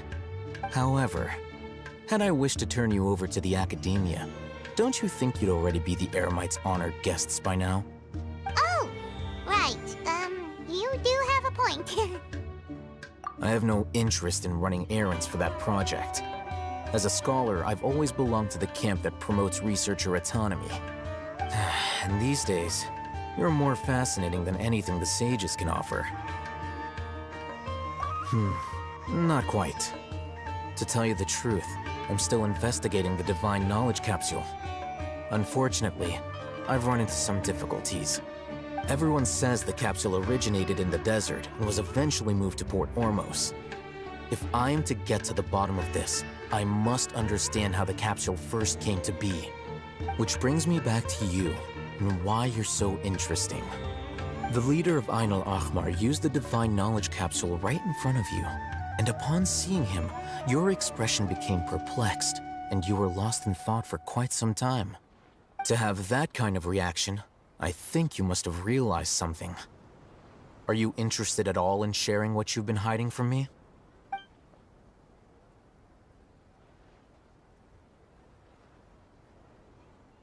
Alhaitham, you really eye for detail. What kind of person even notices or remembers stuff like that? So that's your answer. Well, I do work for the academia after all. So considering that, it is indeed wise to keep your cards close to your chest. But that does prove you do have some undisclosed information about the Divine Knowledge Capsule. Am I right? No matter. Rather than simply learning the answers from you, I'd still prefer to investigate on my own. Speaking of, you two are also headed to the desert? That's right! We have the same plan as you! But we don't really have any concrete goals at the moment. Then I'd suggest starting with Aru Village. It's the largest settlement in the desert, so it'll probably have more resources and intel than anywhere else. Well, would you like to head there together? It's always better to travel with someone you know. Let's go!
Swift and merciful.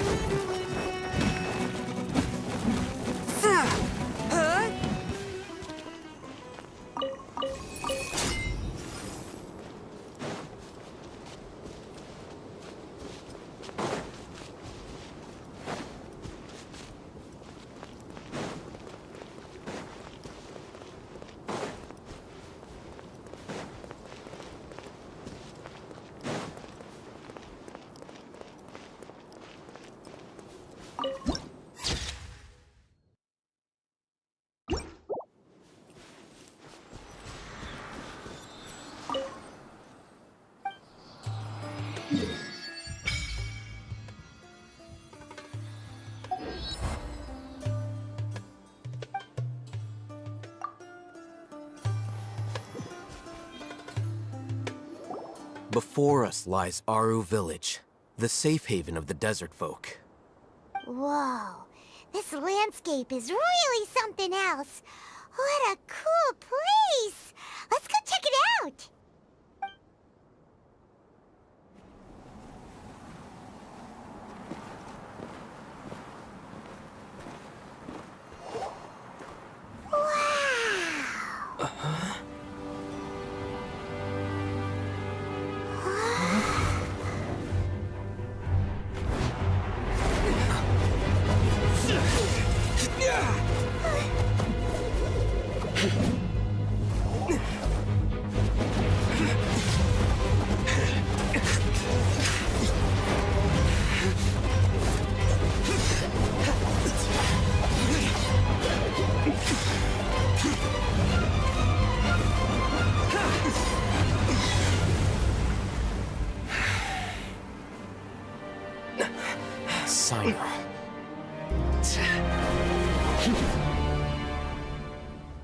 Unless my memory fails me, we have barely spoken 2 words to each other before now at the academia.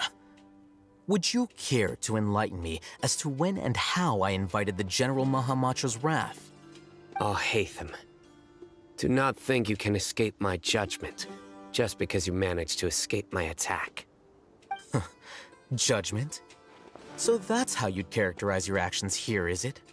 Or would elimination perhaps be a more accurate description? Had I used my full strength, not even this traveler would have been able to stop me. Though styled like an assassination, I sought only to ensure that my target would be unable to flee or resist. Standard practice for the Matra, as well you know. Seemed to me more like your own personal touch. Who is that, Alhaitham? Did you call him General Mahamatra? Yes. General Mahamatra Sino, head of all the Matra at the Academia. He's a formidable hunter, and the ultimate nightmare for any who have committed academic crimes. You seem to have placed a lot of trust in Alhaitham, to the point of blocking an attack for him. If I were you, I'd never choose to side with him. I wouldn't believe a single word that comes out of his mouth. I have been pursuing this scribe for a long time. I urge you, stand back and do not seek to defend him any longer. Otherwise, there will be consequences. Has Alhaitham done something wrong? Paimon doesn't think he's as bad as you've made him out to be. I won't waste my breath explaining things. Alhaitham, I saw it during our fight. Take it out. The divine knowledge capsule you're hiding on your person. Unless you want me to retrieve it for myself. Very perceptive of you. Nothing escapes a Matra's senses. Wait, the divine knowledge capsule? Didn't it fall into the Matra's hands in Port Ormos? No wonder you speak with such confidence, Sino. But I must admit, I'm very curious. What does this capsule mean to you? And why, as General Mahamatra of the Academia, are you all alone in the desert? As far as I'm aware, the other Matra have been speculating about your disappearance. Have you been given a mission that's, let's say, morally dubious? If I was the real target of your mission, what was stopping you from simply using your authority and resources to judge me within the walls of the Academia? I should have known you'd be difficult to deal with. You two? Ugh! What should we do, Traveler? Paimon feels like we can't trust either of them. Ahem. Well, look at you two, acting all tough and self-righteous over there. Wait, Dia?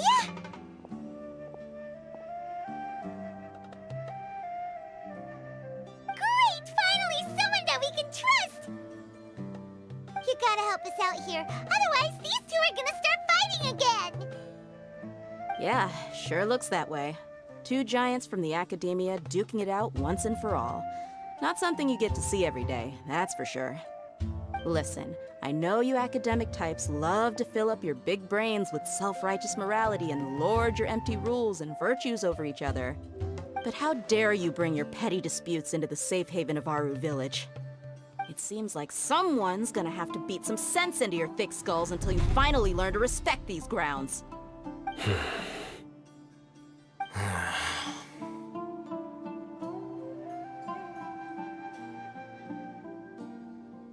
Hey, did either of you hear a word I just said?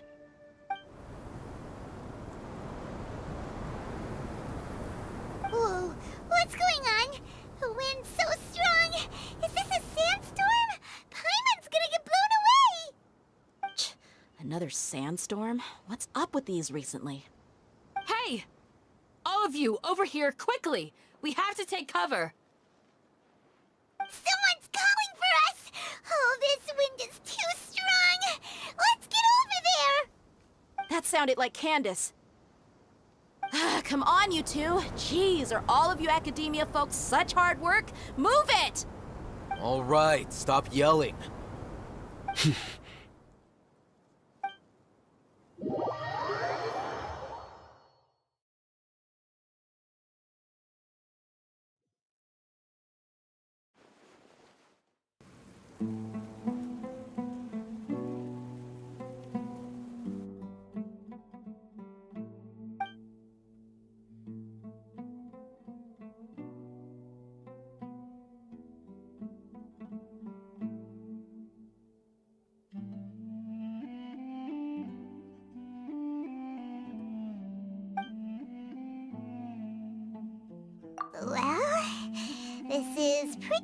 awkward.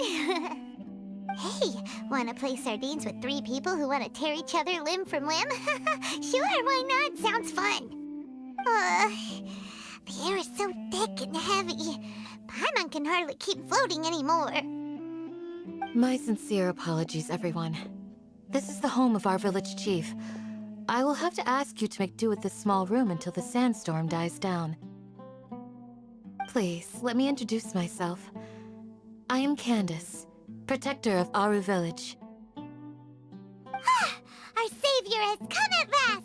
Nice to meet you, Candace. The name's Paimon. Thank you so much for helping us. There's no need to thank me. It's only right to help each other when the weather gets rough. Wow, she's so gentle and caring, like a nice older sister. Unlike those guys over there. All right. Now that we're all better acquainted, we should return to the topic at hand. As a guardian charged with the responsibility to protect my fellow villagers from harm, I was observing your conflict from afar, even before the sandstorm started. And now that you have set foot within our village itself, it is all the more my responsibility to make absolutely sure that you pose no threat whatsoever to us. So please, have an honest and sincere conversation with one another, and put your hostile feelings to rest. If anyone dares to start anything again while they are under this roof, I will not hesitate to send them out for some quality time with the creatures of the sandstorm. Oh, on second thought, Paimon may have misjudged Candace's character. And that goes for you too, Miss Dia. Do I make myself clear? All right, we got it, Candace. That's what I like to hear. So, which of you will begin? I was supposed to be a mediator, but I might have gotten a little too involved just now. Anyway, one of those two should probably start talking. Wait, that was you trying to be a mediator? I have nothing to hide, so there's no shame in explaining myself. While Alhaitham wasn't wrong about the other Matra not knowing my whereabouts, it's not because I've been assigned a morally dubious mission. Rather, I've chosen to exile myself. Huh? Exile yourself? A little while ago, I discovered that there was data missing in the Academia's project planning and development files. What little they did report clearly did not match the project's actual progress. As General Mahamatra, I had the responsibility and authority to request an audit. However, to my surprise, the person responsible for the erroneous data was none other than Grand Sage Azar himself. I tried to investigate the issue myself before submitting a formal audit request, but I soon found that all leads and potential pieces of incriminating evidence were carefully concealed from me. I began to realize that they were cautious of me from the very beginning. Unsurprisingly, the Grand Sage rejected my audit request as soon as the submission reached his desk. He even said to me, "The power of the General Mahamatra is granted by the sages. You have no right to judge us." So they really are up to no good. I realized then that to the Grand Sage, the Matra are nothing more than tools for the sages to assert and maintain their control over knowledge. The vows that we took, the principles that we strive to uphold, they are meaningless to the academia of today. I believed it would be wise to flee the academia before the sages had a chance to take action against me. This way, they can no longer see nor predict my actions. I will never give up on this investigation. There's no need for someone else to give me power or authority. Once I find the truth, I will administer judgment by my own name. Saito seems to have the same goal as us. We're all investigating the sages. Plus, now that he's no longer the General Mahamatra, he somehow feels a lot less scary. Well, Sino, if that's your story, then why did you see Alhaitham as a target? When I was investigating the matter in the academia, I overheard a conversation between Alhaitham and a sage. The sages asked you to investigate a blonde-haired traveler. Do you dispute this, Alhaitham? What? Like many parts of the project, this assignment was undocumented. Now throw in your suspicious behavior with the Divine Knowledge Capsule, and I think we deserve an explanation. Yes. I was indeed tasked with investigating the Traveler. Alhaitham! After all, the promised reward was so great that hardly any scholar could have refused.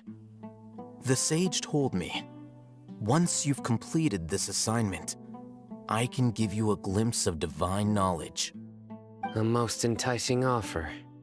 Unfortunately, those academics don't know me at all. Their words contained one key piece of information, namely that divine knowledge indeed exists. That gave me all I needed to know. From my perspective, the sages are far from trustworthy. Think about it. Isn't it a little strange they're so willing to share divine knowledge with anyone, even as a reward? So, I began my own investigation following the lead of the Divine Knowledge Capsule. In the end, I realized my wisdom in committing to this rather than collaborating with the sages. Had I been less guarded, I probably would have ended up like that Ain al-Ahmar mercenary, incapable of remaining sane for long enough to hold a conversation. You mean that the sages originally planned to dispose of you, using one of those capsules that drive people insane? I'd already given up on the assignment by then. I only told the academia I was waiting in Port Ormos for you to appear so they wouldn't suspect anything. So it came as quite a surprise when I encountered my erstwhile target while investigating the Divine Knowledge Capsule. Criminals do love to talk about coincidences. Even though I ran into the Traveler by chance, I had no intention of providing assistance to the academia. Also, you should remember, you were the ones who decided to follow me and strike up a conversation after I left that tavern. That's true. Alhaitham helped us out at Caravan Rebat as well. Maybe he's telling the truth. I'm willing to apologize, if that's worth anything to you. I took the Divine Knowledge Capsule behind your back because I judged its existence to be a significant risk. I felt that it would be best for no one to interact with it before it had been properly studied. After all, curiosity often proves to be the most dangerous thing in this land. You should be well aware, Scribe Alhaitham, that curiosity can also lead you to danger and suspicion. Answer me this. Did the sages share any information about their project with you? Have I not made myself clear? You and I are both distrusted by the academia. Do you really think they would tell me anything? Fine. Although you haven't completely proven your innocence, I won't regard you as an enemy, for now. As you wish. Good. I'm glad to see you two clearing up your misunderstandings. And now you, Dia. I believe it's your turn. Oh, sorry. Whatever the boys were talking about must have been so boring that I spaced out. My situation is pretty straightforward. My employer, Dunyarzad of the Holmiyani family, is friends with the Traveler and is currently recovering from her illness at home. I had nothing going on, so I decided to return to Aru village for a visit. I was actually looking forward to a pretty exciting time getting back together with everyone here. But then I saw these two random guys in the middle of a pointless argument. It ticked me off, and things went downhill from there. Is that all? Well, I will admit that definitely sounds like your style. In that case, welcome back, Dia. That's more like it. I missed you all so much, Candace.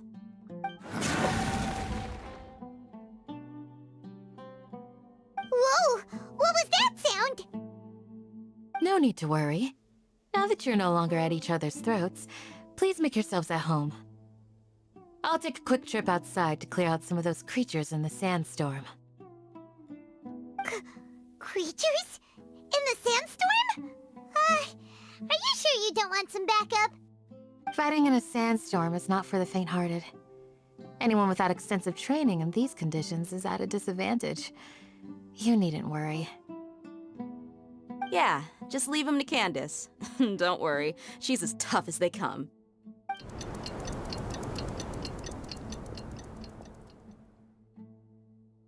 The wind's died down. That means the sandstorm's over, right? Candace still isn't back yet, though. Is she alright? Maybe we should go out and check on her. When you put it that way, even I'm starting to feel a little worried. All right, let's go. We've been here long enough, and the boys are as chatty as the floor.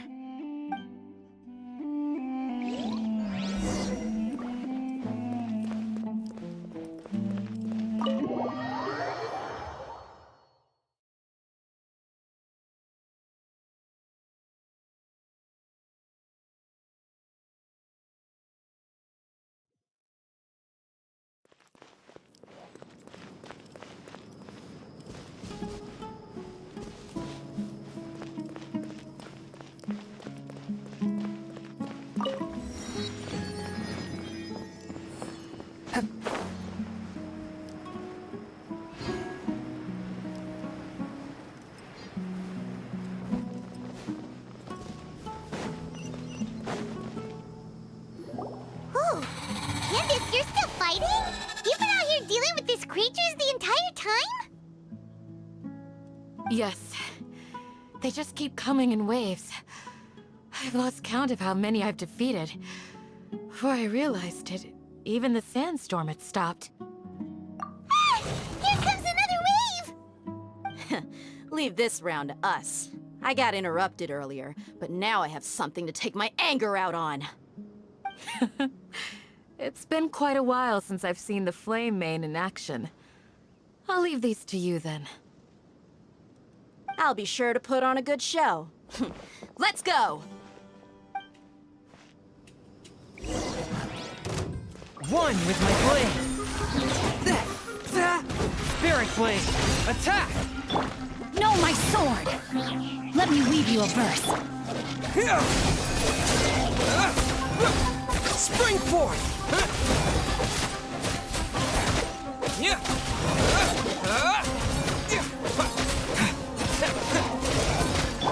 Leave it up to me.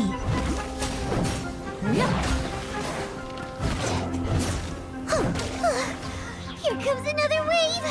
When are they ever gonna let up?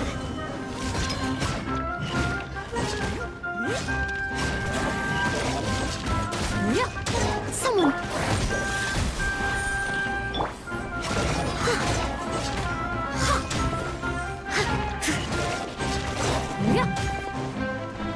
Rain outlines your fate. Scatter! A touch of frost.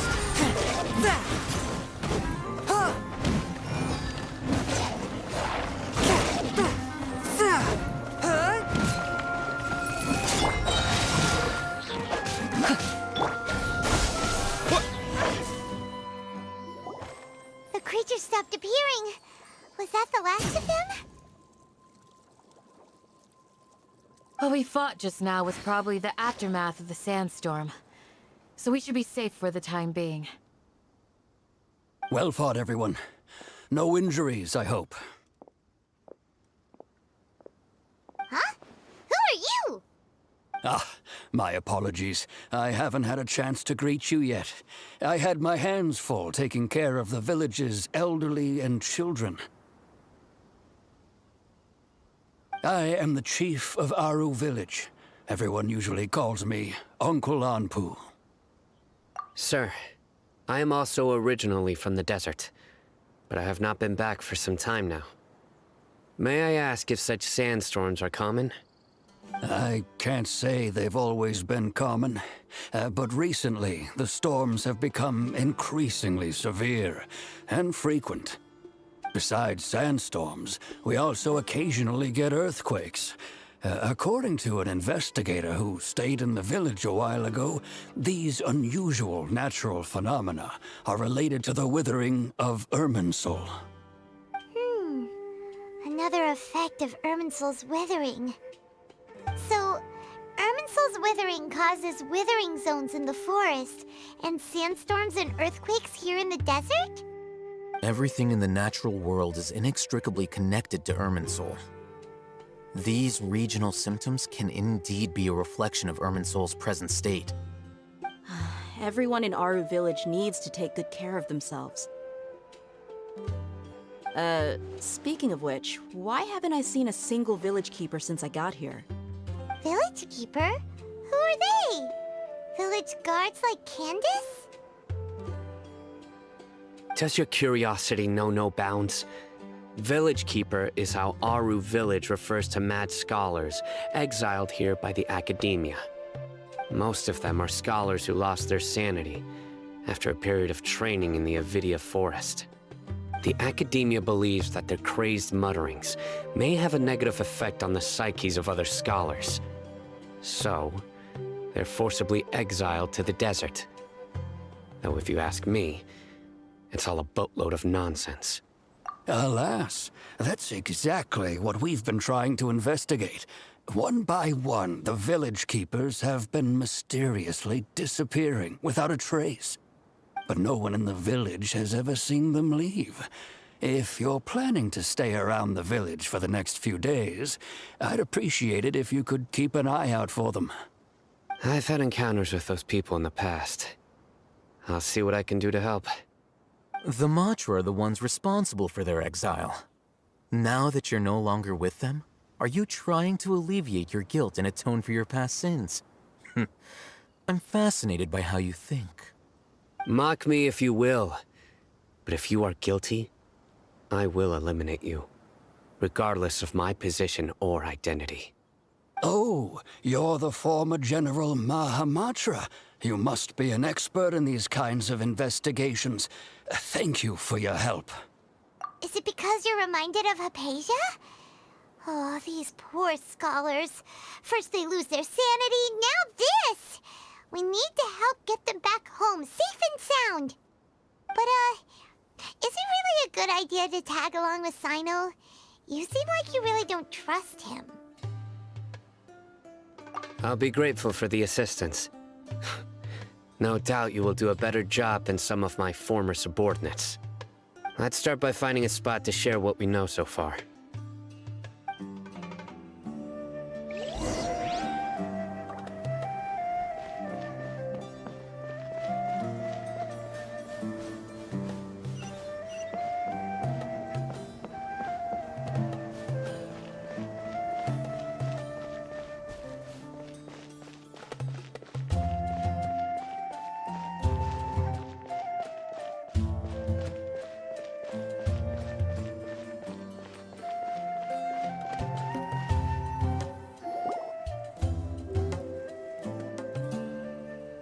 Although I've sent myself into exile, I'm still doing essentially the same things as before. Do you still have any questions for me before we start our investigation? One of my former subordinates told me that this title has its origins in a strange incident. The Academia has long exiled mad scholars to Aru Village. A mysterious phenomenon exists here. When mad scholars first arrive, they are as incoherent and deranged as before. But after spending some time here, they invariably begin to calm down. Initially, the people of Aru Village greatly resented having to take in the mad scholars. But a strange incident one night changed that. Aru Village was struck by the strongest earthquake in living memory. Seeing buildings on the verge of collapse all around him, the then chief of the village was preparing to take everyone to safety. Suddenly, he noticed a mad scholar crouching in a corner, caressing the ground with his hands. A soft, green light radiated from him, like a divine glow against the backdrop of night. Despite the powerful tremors that ripped through the ground that night, all the houses remained upright, almost as if they had grown roots reaching deep into the ground. In the end, not a single building collapsed, and no one was hurt. After that, the people of Aru village treated the mad scholars with greater kindness, and began to refer to them as the village keepers. The soft green light? A mad scholar protecting Aru village? What do you make of it, Traveler? Paimon thinks so too. Actually, Sino, do you know if any of the mad scholars continued to wear their Akasha terminals at Aru village? In theory, they would continue wearing them so the academia could still monitor their activities. With that said, the main Akasha system would no longer have any interaction with them. Oh, no wonder! Everything makes sense then! Add in the fact that they calmed down, it was probably Nahida who calmed them. If you are able to draw a conclusion from this one story alone, then it appears you possess much more information than I do. So, what do you make of the story? Really? Lesser Lord Kusanali. What? You don't believe us? Lesser Lord Kusanali was definitely using the Akasha to give her power to the mad scholars! No, it's not so much that I don't believe you. I'm just struck by your reasoning. Lesser Lord Kusanali, the current Dendro Archon. Is she really active in Sumeru? The academia has always placed far greater importance on the late Greater Lord Rukkhadevata. They've more or less ignored Lesser Lord Kusanali, and I've never had any reason to doubt their views. In addition, I've never heard any stories about Lesser Lord Kusanali and her deeds. To me, she might as well have been a god that never existed. No way! Nahida definitely exists! She's a... how should Paimon put it? She's a good Archon who's kind and wise. Even if she says weird stuff sometimes. I've spent many years interrogating criminals, so I can easily tell when someone is lying. Good! Then you should know that we're telling the truth. That look in your eyes. I've never seen that from a liar. You two really must have met Lesser Lord Kusanali. How can this be? To think, our Archon has been amongst us this entire time. Alright, now it's our turn to put our skills to good use for this investigation. But easier said than done, especially since we don't have any leads. Maybe we can start by knocking on some doors. Excuse me, are you here to help me find my grandpa? Huh? Who are you? By the sounds of it, a resident of this village. My name is Isak. You'll help me find my grandpa, right? Is your grandpa a mad scholar? Hey, don't say that. Grandpa is just Grandpa. Why do you have to call him that? It's not like he's a bad person or anything. The person you're referring to is not a local, yet you are. Why do you call him Grandpa? Grandpa is just Grandpa. He's my family. I heard everything you said to the village chief. Please, you gotta take me with you. I want to find my grandpa. I swear I'll help. I won't be a nuisance. Ah, so you're the one who was eavesdropping on us around the village chief's house. I was planning to go out and take care of whoever it was, but I had a vague feeling that they didn't harbor any ill intent. Whoa. Haven wasn't kidding about Matra having sharp senses. Sino, he's just a kid. All he wants is to find his grandpa. Let's find a way to help him. Sorry. I was only listening in because I wanted to know where Grandpa went. Honest. If you don't believe me, you can ask Miss Candace. All right.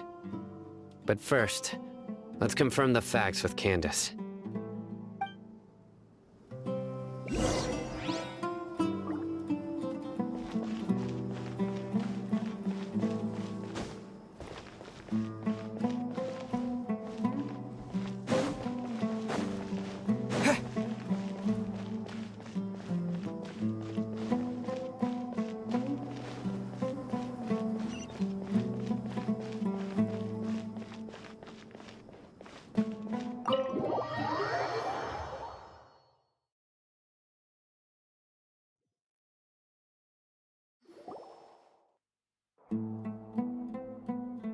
Sino is super vigilant. Is this what all the Matra are like? Ah, you're back already. We just wanted to confirm something with you. Do you know a boy by the name of Isak? I had a feeling he'd go looking for you. Huh? You knew this would happen? Yes. Although he tried his best to stay hidden, I still noticed him eavesdropping outside the window. He really wants to get his grandfather back. Isak's parents were both Eremite mercenaries who rarely returned to the village after finding employment in the city. He was raised by his grandfather. Unfortunately, it was only a few years before his grandpa passed away. Isak was still very young at the time, so various families in the village took turns caring for him so he could survive. Later, an elderly mad scholar arrived at the village. Isak thought the scholar bore a striking resemblance to his grandfather, and thus often spied on the man. However, the scholar was unkempt in appearance and incoherent in speech. Although Isak referred to the man as his grandpa, he was afraid and didn't dare to approach him. One summer night, the oft mumbling and bumbling grandpa suddenly calmed down and seemed to become more lucid. He even noticed Isak hiding in the distance.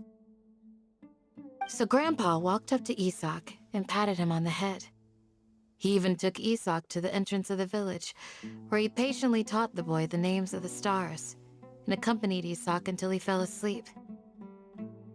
The next morning, Isak woke up and wanted to go find his grandpa again, only to realize his grandpa no longer recognized him. However, even so, Grandpa retained his calm expression. It's said that those who saw the scholar claimed he no longer appeared to be crazy, but appeared to be living in his own world, almost as if he were sleepwalking.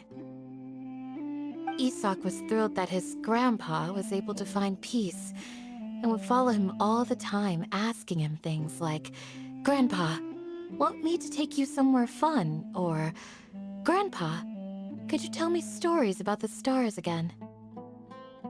All this somehow just makes Paimon feel really sad. It seems like they both deserve so much better. Perhaps. Nearly everyone who lives in the desert has some form of hardship or regret. But even so, we must still continue on with our lives. It's also my reason for fighting. I must continue to protect this land.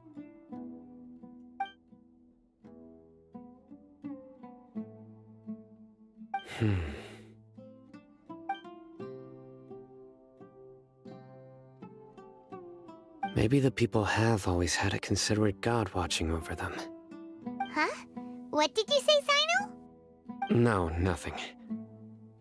As long as Isak keeps his word and doesn't get in our way, we can take him along. Perhaps you are more compassionate than I gave you credit for. Please accept my thanks on Isak's behalf, Sino.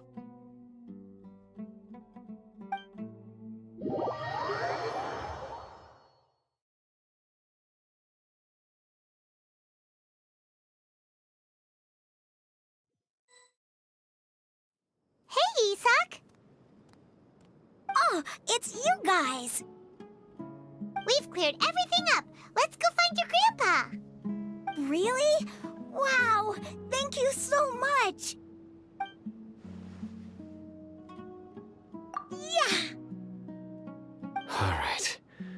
Let's ask the local residents some questions first.